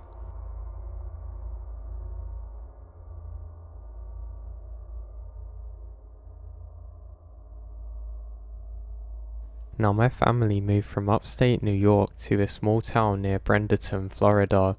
I moved with them. Their house is a wilderness neighborhood one that hasn't existed there for too long. Native Americans actually used to occupy the land, from what we've heard. My room had a massive sliding glass window with no screens and was the only one in the house that faces directly out into the woods out back. Right when we moved in, I felt uneasy about being near the window, looking into the woods or having my blinds open. A few weeks after moving in, I started having what I think are night terrors. I would wake up screaming and thinking that there was someone in my room trying to get me. I've never ever had this as a child. It was freaky and unnerving for both me and my sleeping partner. I started hearing knocking on my window at night. At first, I thought I was hearing things, but then I started getting really freaked out. I always ignored it and never went up to the window, looked outside or opened it. My partner never heard this. He was always asleep and brushed me off when I told him. I just adamantly kept my window locked from there on out. Then, I started hearing my neighbour/friend next door knocking on my window at night, whispering my name and asking me if I'm up, and if I wanted to come out and smoke with her. I answered this by saying a sleepy no and go back to sleep. I asked her about this and she is absolutely certain she never told me this. I start feeling very alone and powerless, wondering if I'm actually losing my mind now. Now one night, I was putting a lucky protective crystal on my window for protection. Side note, don't judge me for this, and I don't know if this was happening in my head or not. I didn't know what to do for protection, but anyway, I woke up and the crystal was still in the same spot, but half broken, as though it was hit by lightning. I actually saw a black figure in my room a couple of times. Nothing ever happened. I would only see them, and they would be gone, and it was always at night when I was barely awake. I figured there were spirits in the home, so I did a couple of things that helped mitigate that, using salt, burning cedar wood, and spraying holy water on walls. Our back porch was screened in, and a nice place to sit outside. I meditated a couple of times out there and heard all the wildlife and creatures outside. The noises would stop and it would just be silent sometimes, like dead air. I would listen for anything and just hear nothing aside from creepy snapping branch sounds. I would run inside after that. We had bobcats, raccoons, alligators and wild boars, so I figure it's an animal. Luckily I moved back to upstate New York for personal and career reasons, so obviously nothing else happened to me there. I visited my family around Halloween time, about a year after moving. My sister and I stayed up watching Pet Sematary and started talking about the creepy stuff, and she turned to me and said, "Did I tell you that he thought he saw some kind of slender man in the woods?" And I immediately get freaked out and sleep horribly. I asked my dad what he saw and he said it's a very tall creature, probably 9 feet, extremely skinny, almost looking like a tree, moving abnormally fast through the woods in broad daylight. I had a few unsettling experiences in the woods, but this is unquestionably the strangest one. I've been mulling over it for a couple of years and can't really come up with a rational explanation. A few details have been changed to protect my identity, but the story is 100% true. So in 2018, my partner and I drove up to a national forest in Oregon for a day hike in early summer. The area was somewhat remote, but nothing too isolated. Hiking is huge in the Pacific Northwest. There are plenty of other people on these trails at any given time, especially during peak season. Because of this, we chose a less popular trail in the hopes of getting some alone time. It was approximately a 6-mile out and back, moderately difficult hike with a waterfall near the end. It followed a river and didn't intersect with any other trails. Simple, right? We are both experienced hikers in good physical condition, so we had no reason to think we needed anything but day packs with a couple of litres of water and sandwiches. Getting back before dark should have been a piece of cake. We set out sometime afternoon. At first, we took it slow and wandered around the riverbank for a few minutes. I found a cool animal bone and we mused over what it might be. It was very clearly a vertebrae from a large mammal, so we guessed it was probably a deer bone, but I'm a little morbid and I like collecting things of that nature, so it goes into my pack. That might not have anything to do with what happened next, but I feel like I should mention it since it was out of the ordinary. The hike next to the waterfall was beautiful. We passed a few other people on our way back to the trailhead, but for the most part, we had the place to ourselves. We stopped a few times to look at wildlife or take photos of flowers. I was tracking our progress on my Fitbit, so I always knew how many miles we'd travelled and how much time we had before sunset. We reached the waterfall at about 3.2 miles. We matched what the map said. I paused my watch and settled on a large boulder to rest and eat our lunch. Another young couple was there with their dog. We said hello and then minded our business. That's when things went wrong. As we packed our stuff up and prepared to leave, my partner slipped off the boulder and twisted his ankle badly. The other couple heard his surprised scream as the water splashed, and they rushed over to help. The 3 of us hauled him back to dry land and assessed the injury. None of us are doctors, but we thought it was a sprain. The swelling had already begun, and he was in serious pain. He couldn't barely stand. Upon realizing this, the male half of the couple started backing away and seemed anxious to leave. I asked him if he could go to get help, but he didn't respond, nor does his wife. They both turned around and started booking it up the trail with the dog trotting behind them. I called out to them in frustration, but they didn't look back. Needless to say, we didn't have cell service to reach that deep in the woods, so we couldn't contact anyone else. We have to hike back. It'll be okay, I said to Michael. It's only 3 miles, you can do it. We shifted the water bottles and our modest amount of gear into my pack so he wouldn't have to carry anything, and made decent progress. Now, I was actually tracking the hike on my Fitbit. After about 2 miles, Michael ran out of the stream and we rested again. I told him to lean on me to take the weight off the injured ankle. That's even though that I'm a head shorter than him, it just seems to help. We're almost there, just 1 more mile, I said.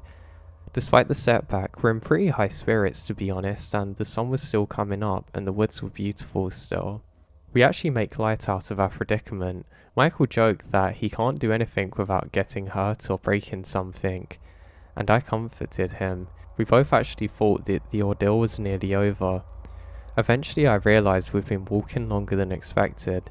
I assumed it only felt that way because we were moving at a slower pace, but when I checked my watch and saw that we'd gone further than a mile, I started to worry. And we're at nearly 6.6 in total. That meant the walk back to the trailhead was longer than that to the waterfall. But that can't be right. But I figured it must have been a mistake at some point. Maybe I hadn't started the tracker until we'd already travelled a ways at the beginning. Regardless, the parking lot had to be around the next curve in the trail. But it wasn't. We went another half mile or so before stopping to assess the situation. Over 7 miles total and we're still not back. What the heck? I checked the map on my Fitbit and saw that there aren't any gaps. It was a straight line from the beginning to the end, with the line doubling back on itself, indicating that we're on the same route. But where's the trailhead? We talked it over and concluded that it had to be a glitch. Michael was adamant that we hadn't passed the trailhead, and we couldn't have taken a wrong turn because there were no other trails, plus the scenery was all familiar. We saw things we remembered passing on our way to the waterfall. It was definitely the same trail, and well maintained too. Then a big wide dirt track that followed down the river eventually veers off into undergrowth. We shouldn't have been able to lose the trail. It's almost impossible. At that point, we start to feel demoralized, but what could we do except keep going? Our phones also don't have service, and Michael's in a lot of pain and struggling to put weight on the strained ankle. It was twice the size of the other ankle. He was sweating and I was sweating. The whole thing starts to feel like a nightmare. When we went another mile and still didn't reach the trailhead, we panic. Night falls quickly into the forest and we had little daylight left. We were almost out of water and had no gear or other food. We basically only have the flashlights on our phones. Of course, we cursed ourselves for not bringing the supplies, but we're only supposed to be out here for a couple of hours, so just a short hike, and we have no idea how it could have gone so wrong. Out of desperation, I yelled for help. We'd seen no other people since that strange couple had abandoned us near the waterfall, but I'm sure that we had to be close enough to the parking lot. That didn't mean there was anyone there. But we both freaked out. I was willing to make a fool of myself if it meant rescue. To our dismay, nobody answered. We're alone. In an attempt to get to grip, we reasoned that maybe we had really passed the trailhead where we started. Maybe we were so focused on keeping him off of his bad foot that we'd simply missed it, and were hiking towards the next trailhead. We were pretty sure that wasn't the case, but it was the only explanation that makes sense. We were definitely still on the same trail, and though we couldn't be certain, it seemed like the landscapes had changed. We were no longer recognizing any of the landmarks except for the river, and that seemed to support our theory that we've gone too far. We knew we weren't exactly walking in circles, that isn't possible, so should we turn back? We mulled over for a few more minutes. If we were wrong, backtracking now would mean that we definitely spend the night here, and it's not really an option, so we press on. I'm not crazy, I keep telling myself, asking almost. Now the initial hike was only 3 miles, and we went 3 miles into the waterfall. Yes, my husband agreed. Now, We walked a lot further than that. We should have gotten back a long time ago, so I don't really understand what's happening. When night fell, we pick up the pace, and my partner stopped leaning on me and limped down as fast as he can.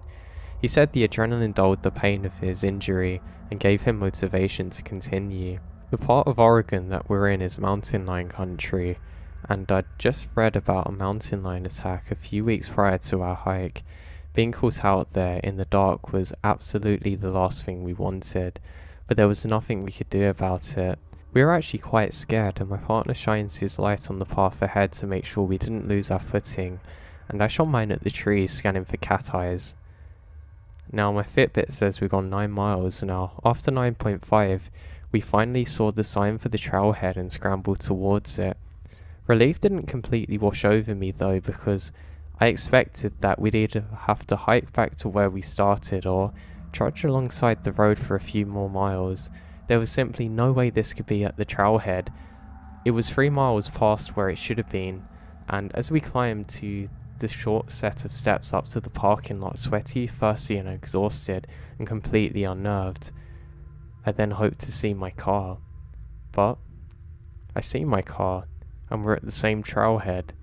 For a moment, we stare in shock. Our fear and misery was replaced by sheer confusion, and we just stood there. Then a twig snapped somewhere in the woods behind us and broke my spell.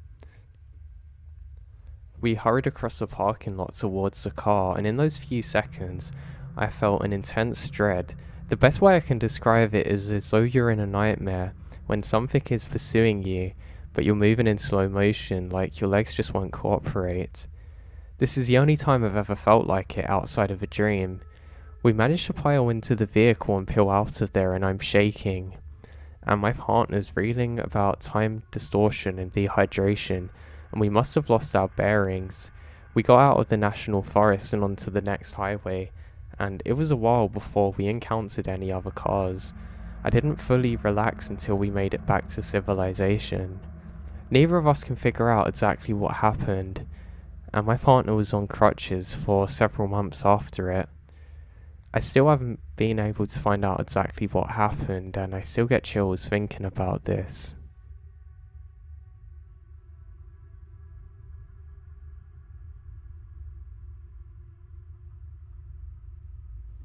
Now this is a very long story, and I'm going to try my best to write things out exactly as they happened. So I lived in Georgia, the state, in a rural town not far from a major city, and there's a set of woods that's behind our house, and it divides two neighborhoods. It's about a mile wide, if that. Strange occurrences have always happened around here, things like random trash, tarps, etc.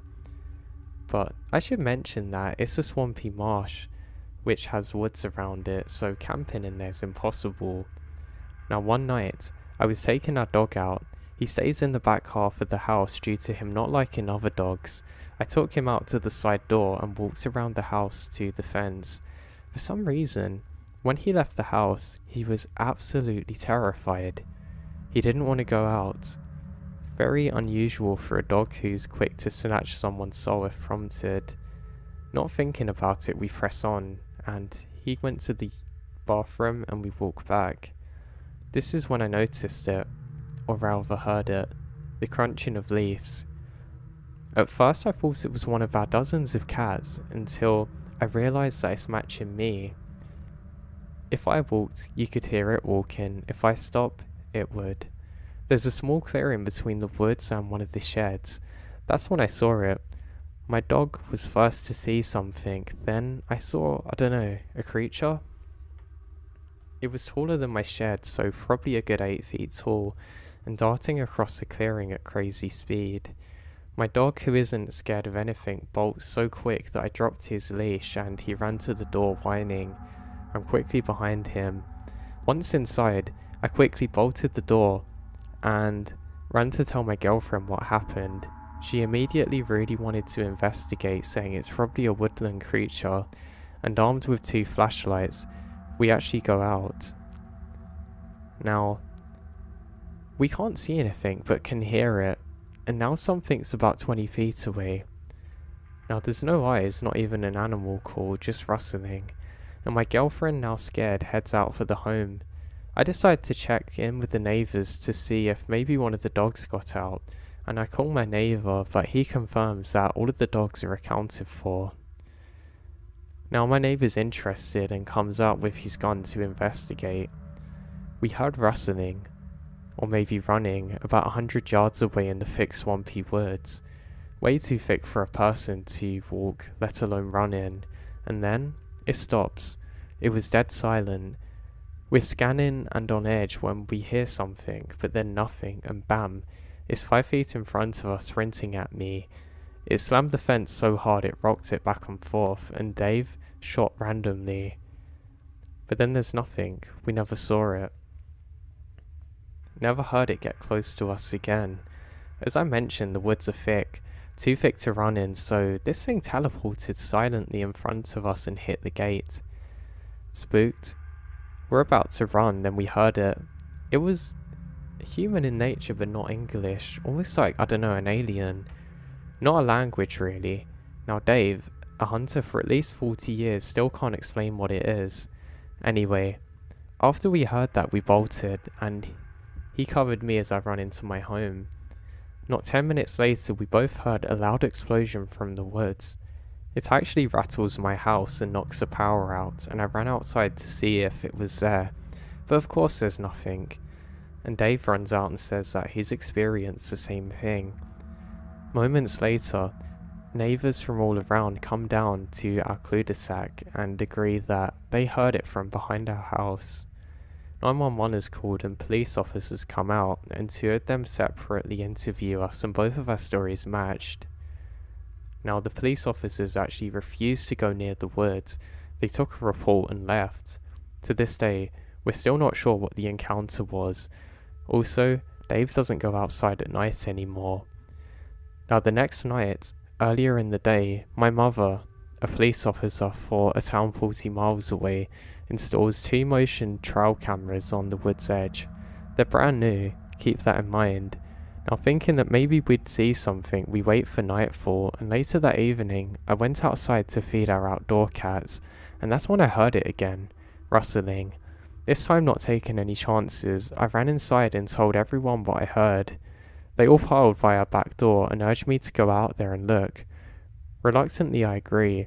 I took my flashlight and walked to the edge of the woods. Knowing there was a trail cam covering this area, I figured it would be on the trail cam, and I can sacrifice this. As I got to the wood's edge, I could hear rustling. I'm shaking at this point because I could tell it was maybe less than 15 feet in front of me. Everybody was watching me from the door, and then it goes quiet, or so I thought. Just as I'm scanning with my flashlight trying desperately to see a normal woodland creature, I hear this boom, and something hits the ground just beneath my feet. It was so close that I was sure it would lunge out and brush and snag me. I dropped the flashlight and literally ran 100 yards back to the house in what felt like 2 seconds. I screamed, "Get in the house," and everybody did. They heard and felt the thud too, and our neighbour Dave called my mum-in-law to see if she heard the crash, and apparently she did 700 yards away.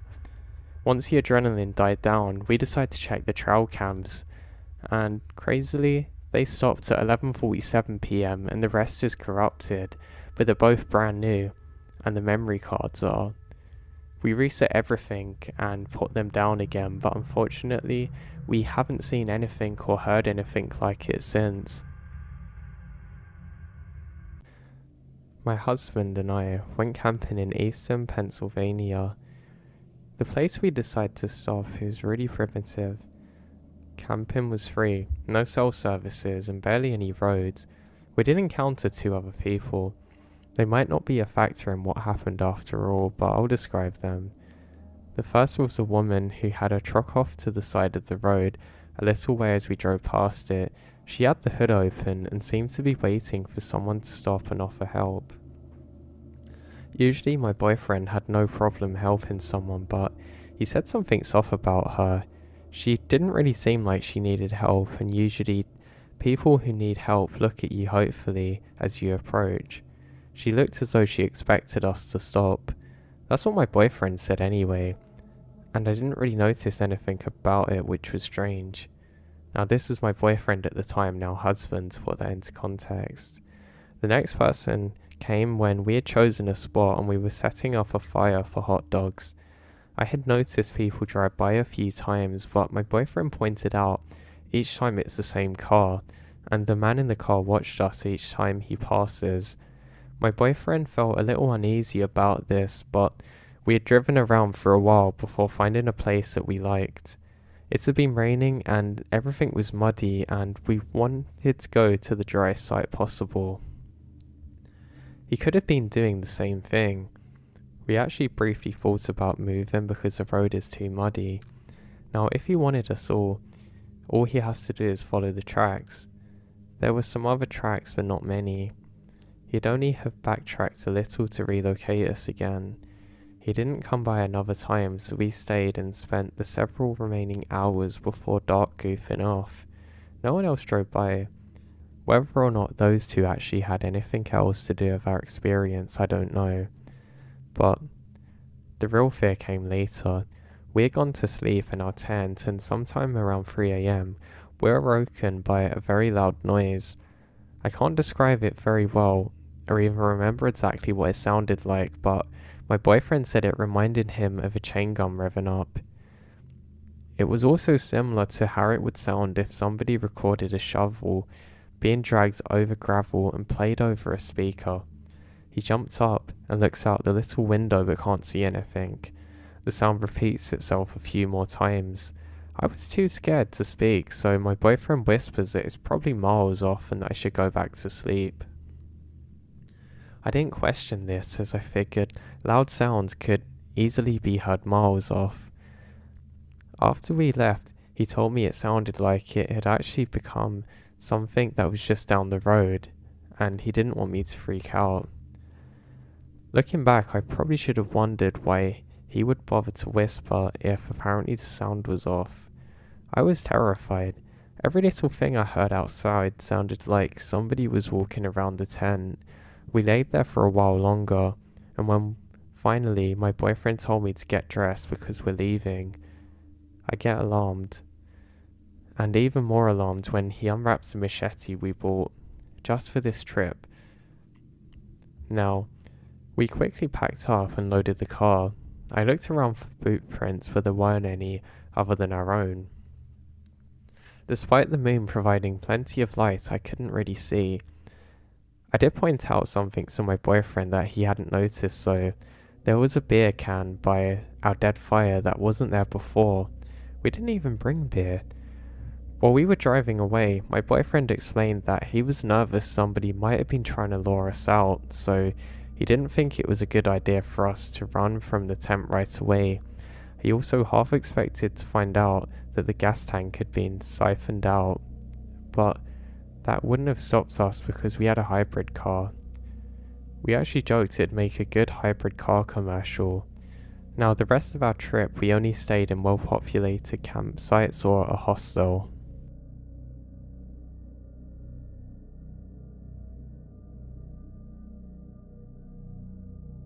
My experience at the Skull Valley primitive campgrounds in Utah absolutely terrified me, and it's ruined my camping for probably good.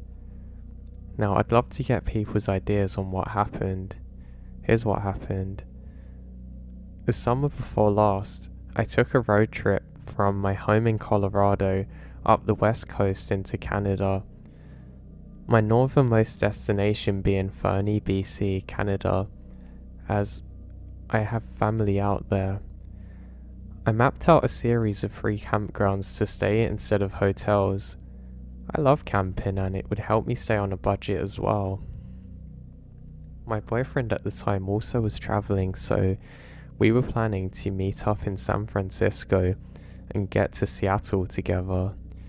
I was doing the first bit of the trip with just my dog, and my first planned campsite was a place called Skull Valley Primitive in Utah.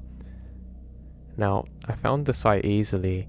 The camping spots were also up a dirt hill, so I took the first site I saw, as my car is not made for off-roading. I set up my tent without any issues and changed into my hiking boots. It was so hot. I remembered my poor dog had to have a cool towel down after I set up camp because he couldn't cool down on his own. There was actually a ton of other campsites, but hardly anyone using them. There were 2 RVs I come across parked super far away from my site, and I was definitely the only tent camper there. I decided to go take a hike around before the sun was down. The campsite is adjacent to these mountains that rises out of flat ground and would have what appeared to be cave dwellings carved into the face of them. I wanted to investigate, so Teddy, my dog, and I started off in that direction. After only a few minutes of walking, we hit a barbed wire fence, and I don't think twice about ducking under it to continue onwards. I just didn't think it would be a problem. Only a few yards after I had hopped the fence, I stopped dead in my tracks. An eerie and unusual sound was coming from the direction of the cave dwellings.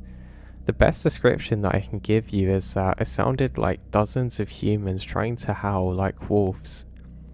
Like many people pretending to be a wolf pack, and it sounded like its origin was inside the caves themselves. My dog was as spooked as I was and had already started running back to the campsite when I turned around. The sounds actually continue until I'm well inside the camp perimeters.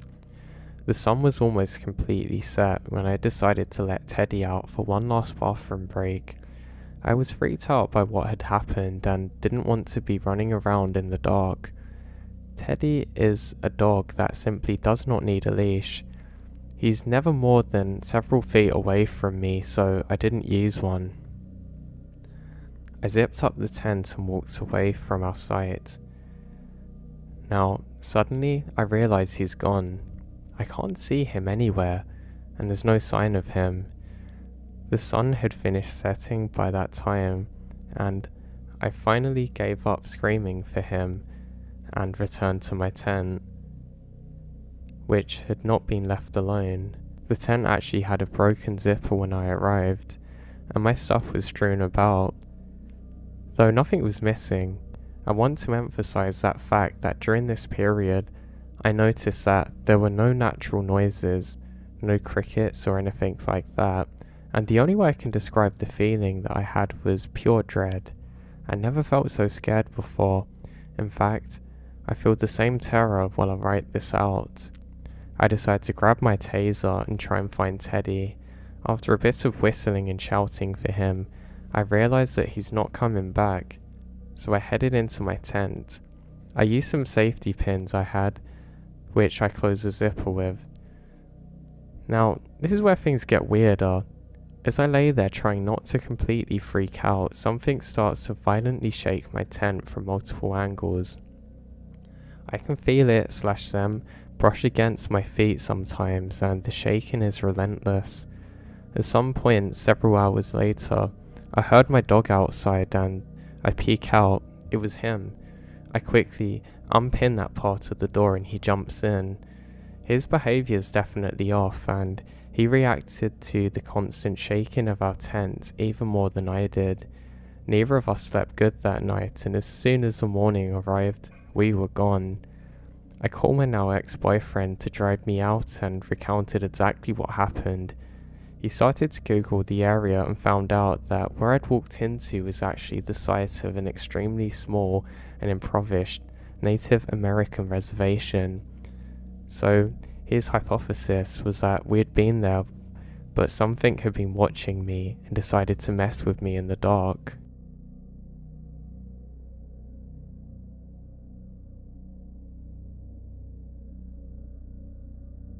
Now, this is weird.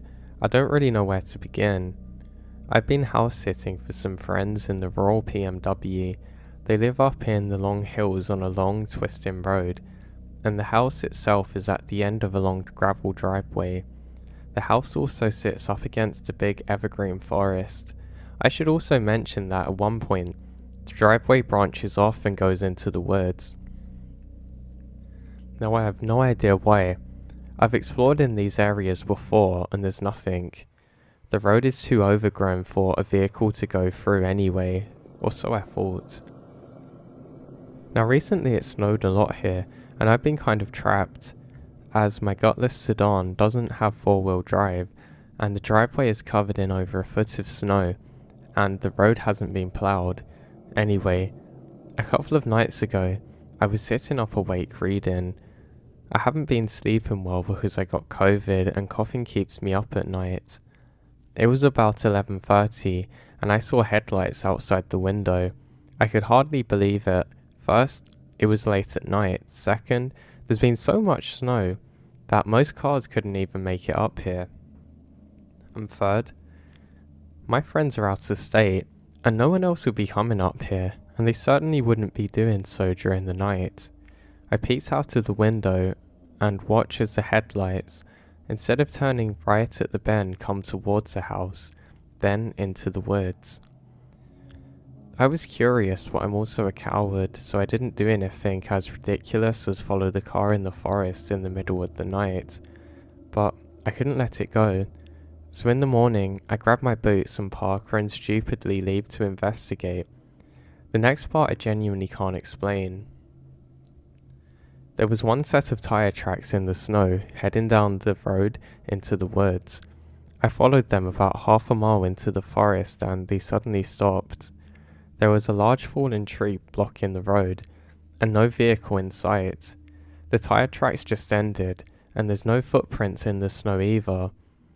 I mean, that's it, I had no explanation to this, and I'm really running out of ideas of what it could actually be, and I'm definitely freaked out by this.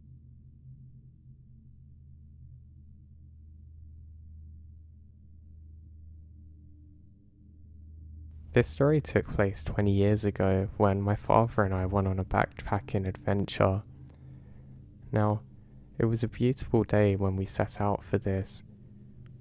We were actually going camping somewhere, and I was very happy to be out with my father. My father is a forest ranger, and working in that service, I don't always get to see him when I want to. So, at the time, that made me very happy. I could also learn lots of different cool things while we went out on these foresty adventures. It wasn't the first time that we'd been on such ones, but this one in particular felt really special. I was only about 14 at the time, so not very old, but I looked a lot younger than that. Now, as we set out, there's some cloud cover, but not enough to really stop where we were going. The scenery was really picturesque. The trees were pretty tall, and there were some kind of shrubs and things on either side of us. While I'm walking on the first part of the path, I realise that there's someone up ahead of us. I say, Dad, do you see that person over there? My dad turns and looks at me, kind of perplexed, and says, No, I don't think there's anyone there. I say, Dad, yeah, look, don't you see that guy up there who keeps on turning to look at me? And he says, No, I really don't see anything, son. So, with that, we just continue on our way. Now, I don't know if it was because I was young or whatever, but my dad really didn't seem to believe what I was telling him. I'm not sure why. From my point of view, I kept on seeing somebody up ahead of us, dressed in kind of like the fishing or hunting gear, and they just kept on darting in and out of the trees. I would actually see this happening so consistently that I kind of switched off and ignored it. My dad actually took over place with me and would go up ahead just a few meters, and he also wouldn't actually see anything during this time. Again, I think this is pretty bizarre, but we press on regardless. Now, as we're looking around, I can certainly make out that there's a few people now. There doesn't seem to be just one, there's at least two. Again, I raise it to my dad and he tells me that if you can find it in a place I can see it, then yeah, we'll head back. And I thought this was pretty bizarre. I realise now that my dad was probably trying to calm me down, and he actually told me that he was a little bit worried but couldn't see a thing. And that's what I think's so odd about this experience. It turned out that no matter how many times I would tell him about it, he couldn't see anything. But like I found out later, he was in fact concerned a little bit. Now, we eventually get to roughly where we're going to set up camp, and I don't really feel that safe there. I tell my dad over and over again that I really think this isn't a good idea, and I'm pretty sure that somebody's kind of followed us in here. But again, my dad being dismissive just tells me not to worry about it and that we should just enjoy the day together. This is when he kind of switched off, but I guess I didn't. So we set up a little camping bit and we decide that we're going to do some fishing. Hadn't done fishing in a while. I certainly wasn't the best at it, but the whole time that we're doing this I just can't relax, and I have the feeling that we're being followed or at least watched. Now this is the next weird thing. As we're fishing, I feel something hit me and fall off. I don't know, I think maybe something's fallen from my jacket. So I turn around and see what it is, and there's a stone. I pick it up and inspect it, but I can't see anything weird about it, and I put it down again. I look all around and another stone falls next to me. At this point in time my dad isn't here, he's gone to set up a campfire, and I think this might be my dad. I decide to get a handful of these rocks just so I can throw them back. But then I hear it. A whistling sound. I can't figure out where it's coming from when suddenly I spot it. There's somebody halfway up a tree with binoculars, literally staring at me, trying to wave now. I say, Dad? And they raise their finger to their mouth for me to be quiet. Still confused as to what was happening, I decide that I should start heading back to the campsite, and that's what I do. I find my dad there and I say, Dad, what was that? He says, what, son? I ask him what's he doing again, and he says literally nothing, this is a fire. And I say, no, I thought you were up a tree with binoculars, and he kind of laughs at me and says, no, of course I wasn't, what do you mean? Looking more serious now. And I go and take him to the exact spot where it happened, and there's no one in the tree. He says, son, look, I know you've not been out here that many times, but try not to scare yourself too much, alright? And he kind of convinced me that nothing was wrong, and I actually relaxed a bit. I say, yeah, but Dad, they were throwing stones at me. And he tells me that he's not really seen anyone out here this whole time, and he would know about it because of his line of duty. I kind of sighed at this and actually cringe at it today because, yeah, you can do something, but that doesn't mean that you're an expert of every situation related to it. Now, I'm pretty unsettled, and we decide to get some shut-eye now. But the whole time, I just could not sleep. I don't know, I just really couldn't. But eventually, I managed to half drift off, and I'm awoken to the sound of rainfall. I then wipe my eyes and kind of sit up. I realise it's not rainfall, but it sounds like there's something wrong with the tent. It sounds like one big drop of water, then nothing. So, I get up and look outside. My dad's still asleep at this point, and as I take my head outside of the tent door, I realise that a stone lands close to me again. The fire's gone out now, and I hear some whistling again. I can't figure out where it's coming from, and I was so tired that I'm pretty convinced I was half asleep. But then I hear a voice. It tells me in a hushed tone, come here, I want to show you something. And I'll turn around and try to wake my dad and say, Dad, please, you've got to come here. There's something very wrong. And my dad slowly gets up. Now, the second that my dad starts moving, we can hear all kinds of crashing sounds through the trees, and clearly somebody's running away. I say, Dad, Dad, and my dad gets up very quickly and grabs a flashlight. He points it in the direction where that we thought we heard somebody, but there's just some trees moving. My dad says, son, come on, it's just an animal.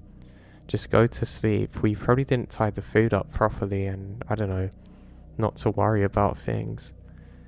Now, this actually frustrates me quite a lot because I'm not kidding.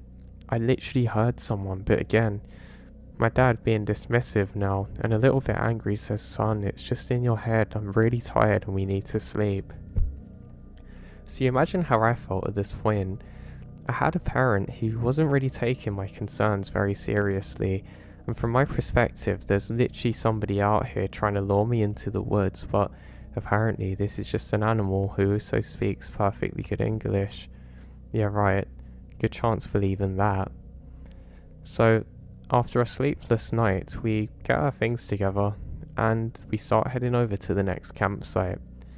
It was only a few day trip, but I really wasn't enjoying it now. I keep on and on telling my dad that I think something's wrong here, but he doesn't listen to me.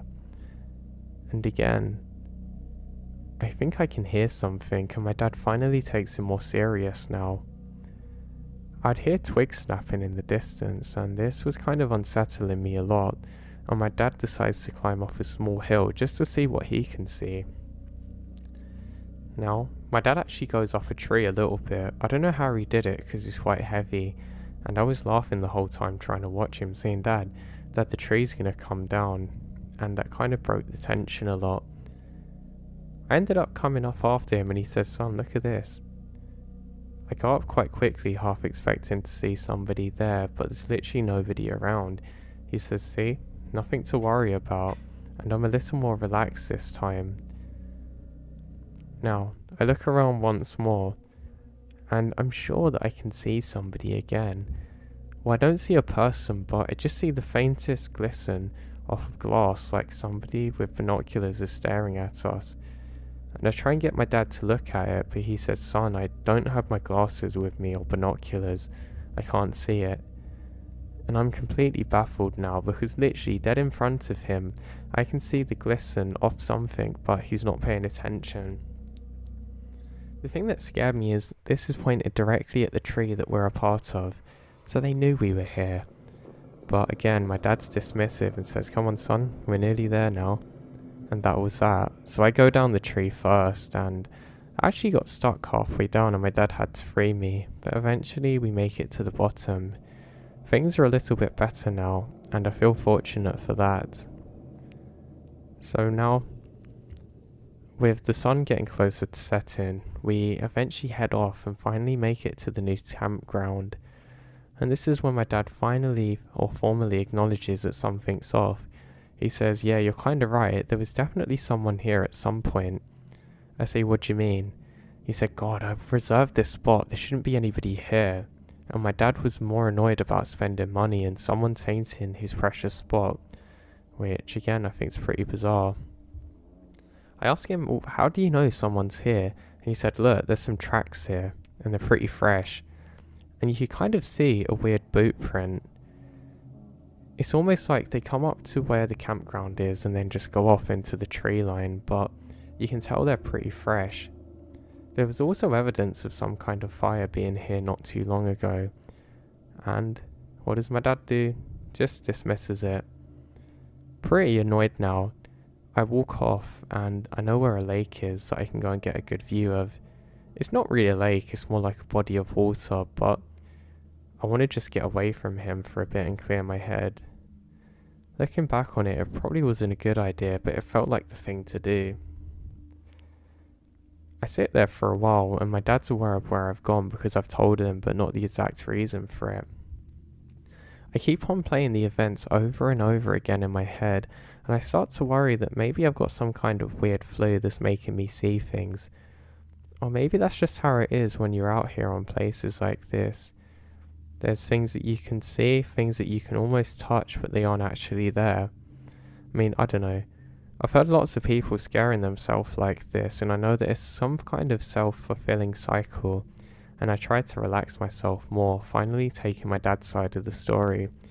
I mean, it does seem pretty weird that my dad's got no recollection of these things really, and he never seems to be able to see it, but that's fine. So I start to feel a bit better now, and I start throwing some stones into the water. I was trying to get the stones to skip, but it wasn't really working. And then, what do I know? Over my shoulder, a stone goes just past my head, and I hear "sorry." Now I'm frozen then. It doesn't sound like my dad. And I can hear someone approaching now. I decide to get the biggest rock I can and turn around quickly and scream, and I'm met with my dad. He says, "God, son, I'm sorry, I didn't mean to get the stone that close to you, but I want to help you out." And I dropped the stone and my God, and kind of cursed myself for being so silly once more. My dad actually showed me how to skip the stones and it was pretty cool. I can never really get them to bounce more than a couple of times, but I found if you got the right shape on and threw it with your arm kind of twisted, you would actually be able to make them move in the water, which I thought was pretty cool. It's something I've been doing ever since actually when I get the chance, but my dad says sorry for not believing me and I say sorry for just making him worry for no reason. We made up from a little kind of falling out and we head back for a night that I'm never going to forget. So, we get back to the campgrounds and my dad looks a little bit more worried and I keep asking him what's wrong. He keeps telling me, "Son, don't worry, there's nothing." But he eventually says that he feels like somebody's watching us now and can't shake it. He tells me that he's going to have his knife near the door and if anything comes, they're going to get it. And that actually makes me feel a little bit more safe. And then eventually, we drift off to sleep. Now, I'm awoken by the urge to pee, and I don't know what the time was, but I remembered there were plenty of stars out and I'd never really paid attention to them before. I remember thinking to myself that I could actually look at this all day, and I couldn't get over how beautiful the view actually was. These stars look absolutely gorgeous, and as I'm standing there, I realise that it's time to pee now. So I head off and go to an area that I can urinate in. After finishing my business, I go to turn around and I feel something. Within what's probably less than a second, somebody sweeps me up and I go to scream, but my mouth is covered. I don't know what's happening, all I know is the adrenaline and rush of it, and I start desperately trying to fight my way back. This terrifying situation suddenly hits my conscious at once, and I realise that somebody has literally swooped me up and is heading off into the tree line. Every second that they take a step further away from my dad in safety is agonising, and I try harder to scream. I'm screaming, "Dad, Dad," and then I hear somebody telling me to be quiet. They tell me that if I make another sound that they're going to kill me right here and now, and the way they said it in their tone makes me entirely believe them, and I go more quiet. I'm still trying to struggle to escape, but I just can't. All I know is that I'm very disorientated and I don't know where I'm going. Every so often I get another view of the stars up ahead of me, and I keep trying my very best to fight back. Then suddenly, I remembered something that I could do from a survival class we had in school. Apparently, if you're in a situation like this, then you want to gouge eyes or hit some sensitive parts, and I choose the latter. With all my 14-year-old strength, I swing back and whack down as hard as I can, and I hit this guy in, well, you can imagine where. And finally, with a thud, I hit the ground. Now, I got up and immediately started screaming like a bat out of hell, and I start running. I run so quick that immediately I knock myself over from hitting into a tree, and then I go silent. I then hear somebody screaming out, "Hey, hey," and I realise that my dad's woke up. I can hear someone panicking around me, swearing, saying, "Where are you? Just come here. We're going to go on an adventure." They keep repeating that. All I knew that I could do in this moment is to remain as quiet as I possibly can. I do this for another 2 or 3 minutes before I realise that this person has gone off and I don't know where they are. Now I'm met with a choice. I can either make noise so my dad knows where I am, or remain as quiet as possible, but I decide it's time to make some noise, and I start to make my way towards my dad screaming. I say, "Dad, Dad." He says, "Son, come into the light." And I start sprinting towards him and stupidly go into another tree. I didn't actually feel the pain of it until afterwards, so I was probably pumped full of adrenaline because of the situation that I was in. I run over to my dad and he grabs me and says, "Where is he? I'm gonna kill that," and lots of profanities. I tell him I don't know where he is, and my dad's so angry that he's shaking with a knife and torch in one hand. I say, Dad, we've got to get back, and he says, son, I know. My dad curses out very loudly, saying I'm gonna kill you over and over again, and he takes me back to the tent, still screaming this. He says, Sonny, you're right, and asks me to explain what happened, and he starts profusely apologising for not believing what I said, and he tells me, don't worry, we're gonna get him. We get some of the basic things we need, and my dad grabs me by my hand, holding my hand very tightly, and we start heading along the trail again, and we start the path back to where we started originally. It doesn't take too long, and we're pretty much back where we're supposed to be, and my dad immediately gets onto a phone at the station, makes a call to the police and waits for the police to arrive. He keeps on asking me over and over again what happened and how, and eventually the police arrive, and I can't actually describe the person, because the thing is I couldn't see them at all, but I do give quite a detailed account of what had happened in the days leading up to it. The police put it down to an attempted kidnap, and they do a large manhunt. Now, we get everything together and drive home, and my dad just constantly apologises for not believing me sooner. He says that as soon as we get home, he's going to come back and join the search with his knife. Well, it turns out he wasn't able to do that in the end, because obviously the police aren't going to let him go out there and kill someone, and eventually he calms down enough to come back to his senses. Now, this whole ordeal only lasted for a few days, but it actually felt like a lifetime. I'll never forget the image of that person running off somewhere into the woods and me hiding, or of the torches of the police going into the forest trying to hunt this person.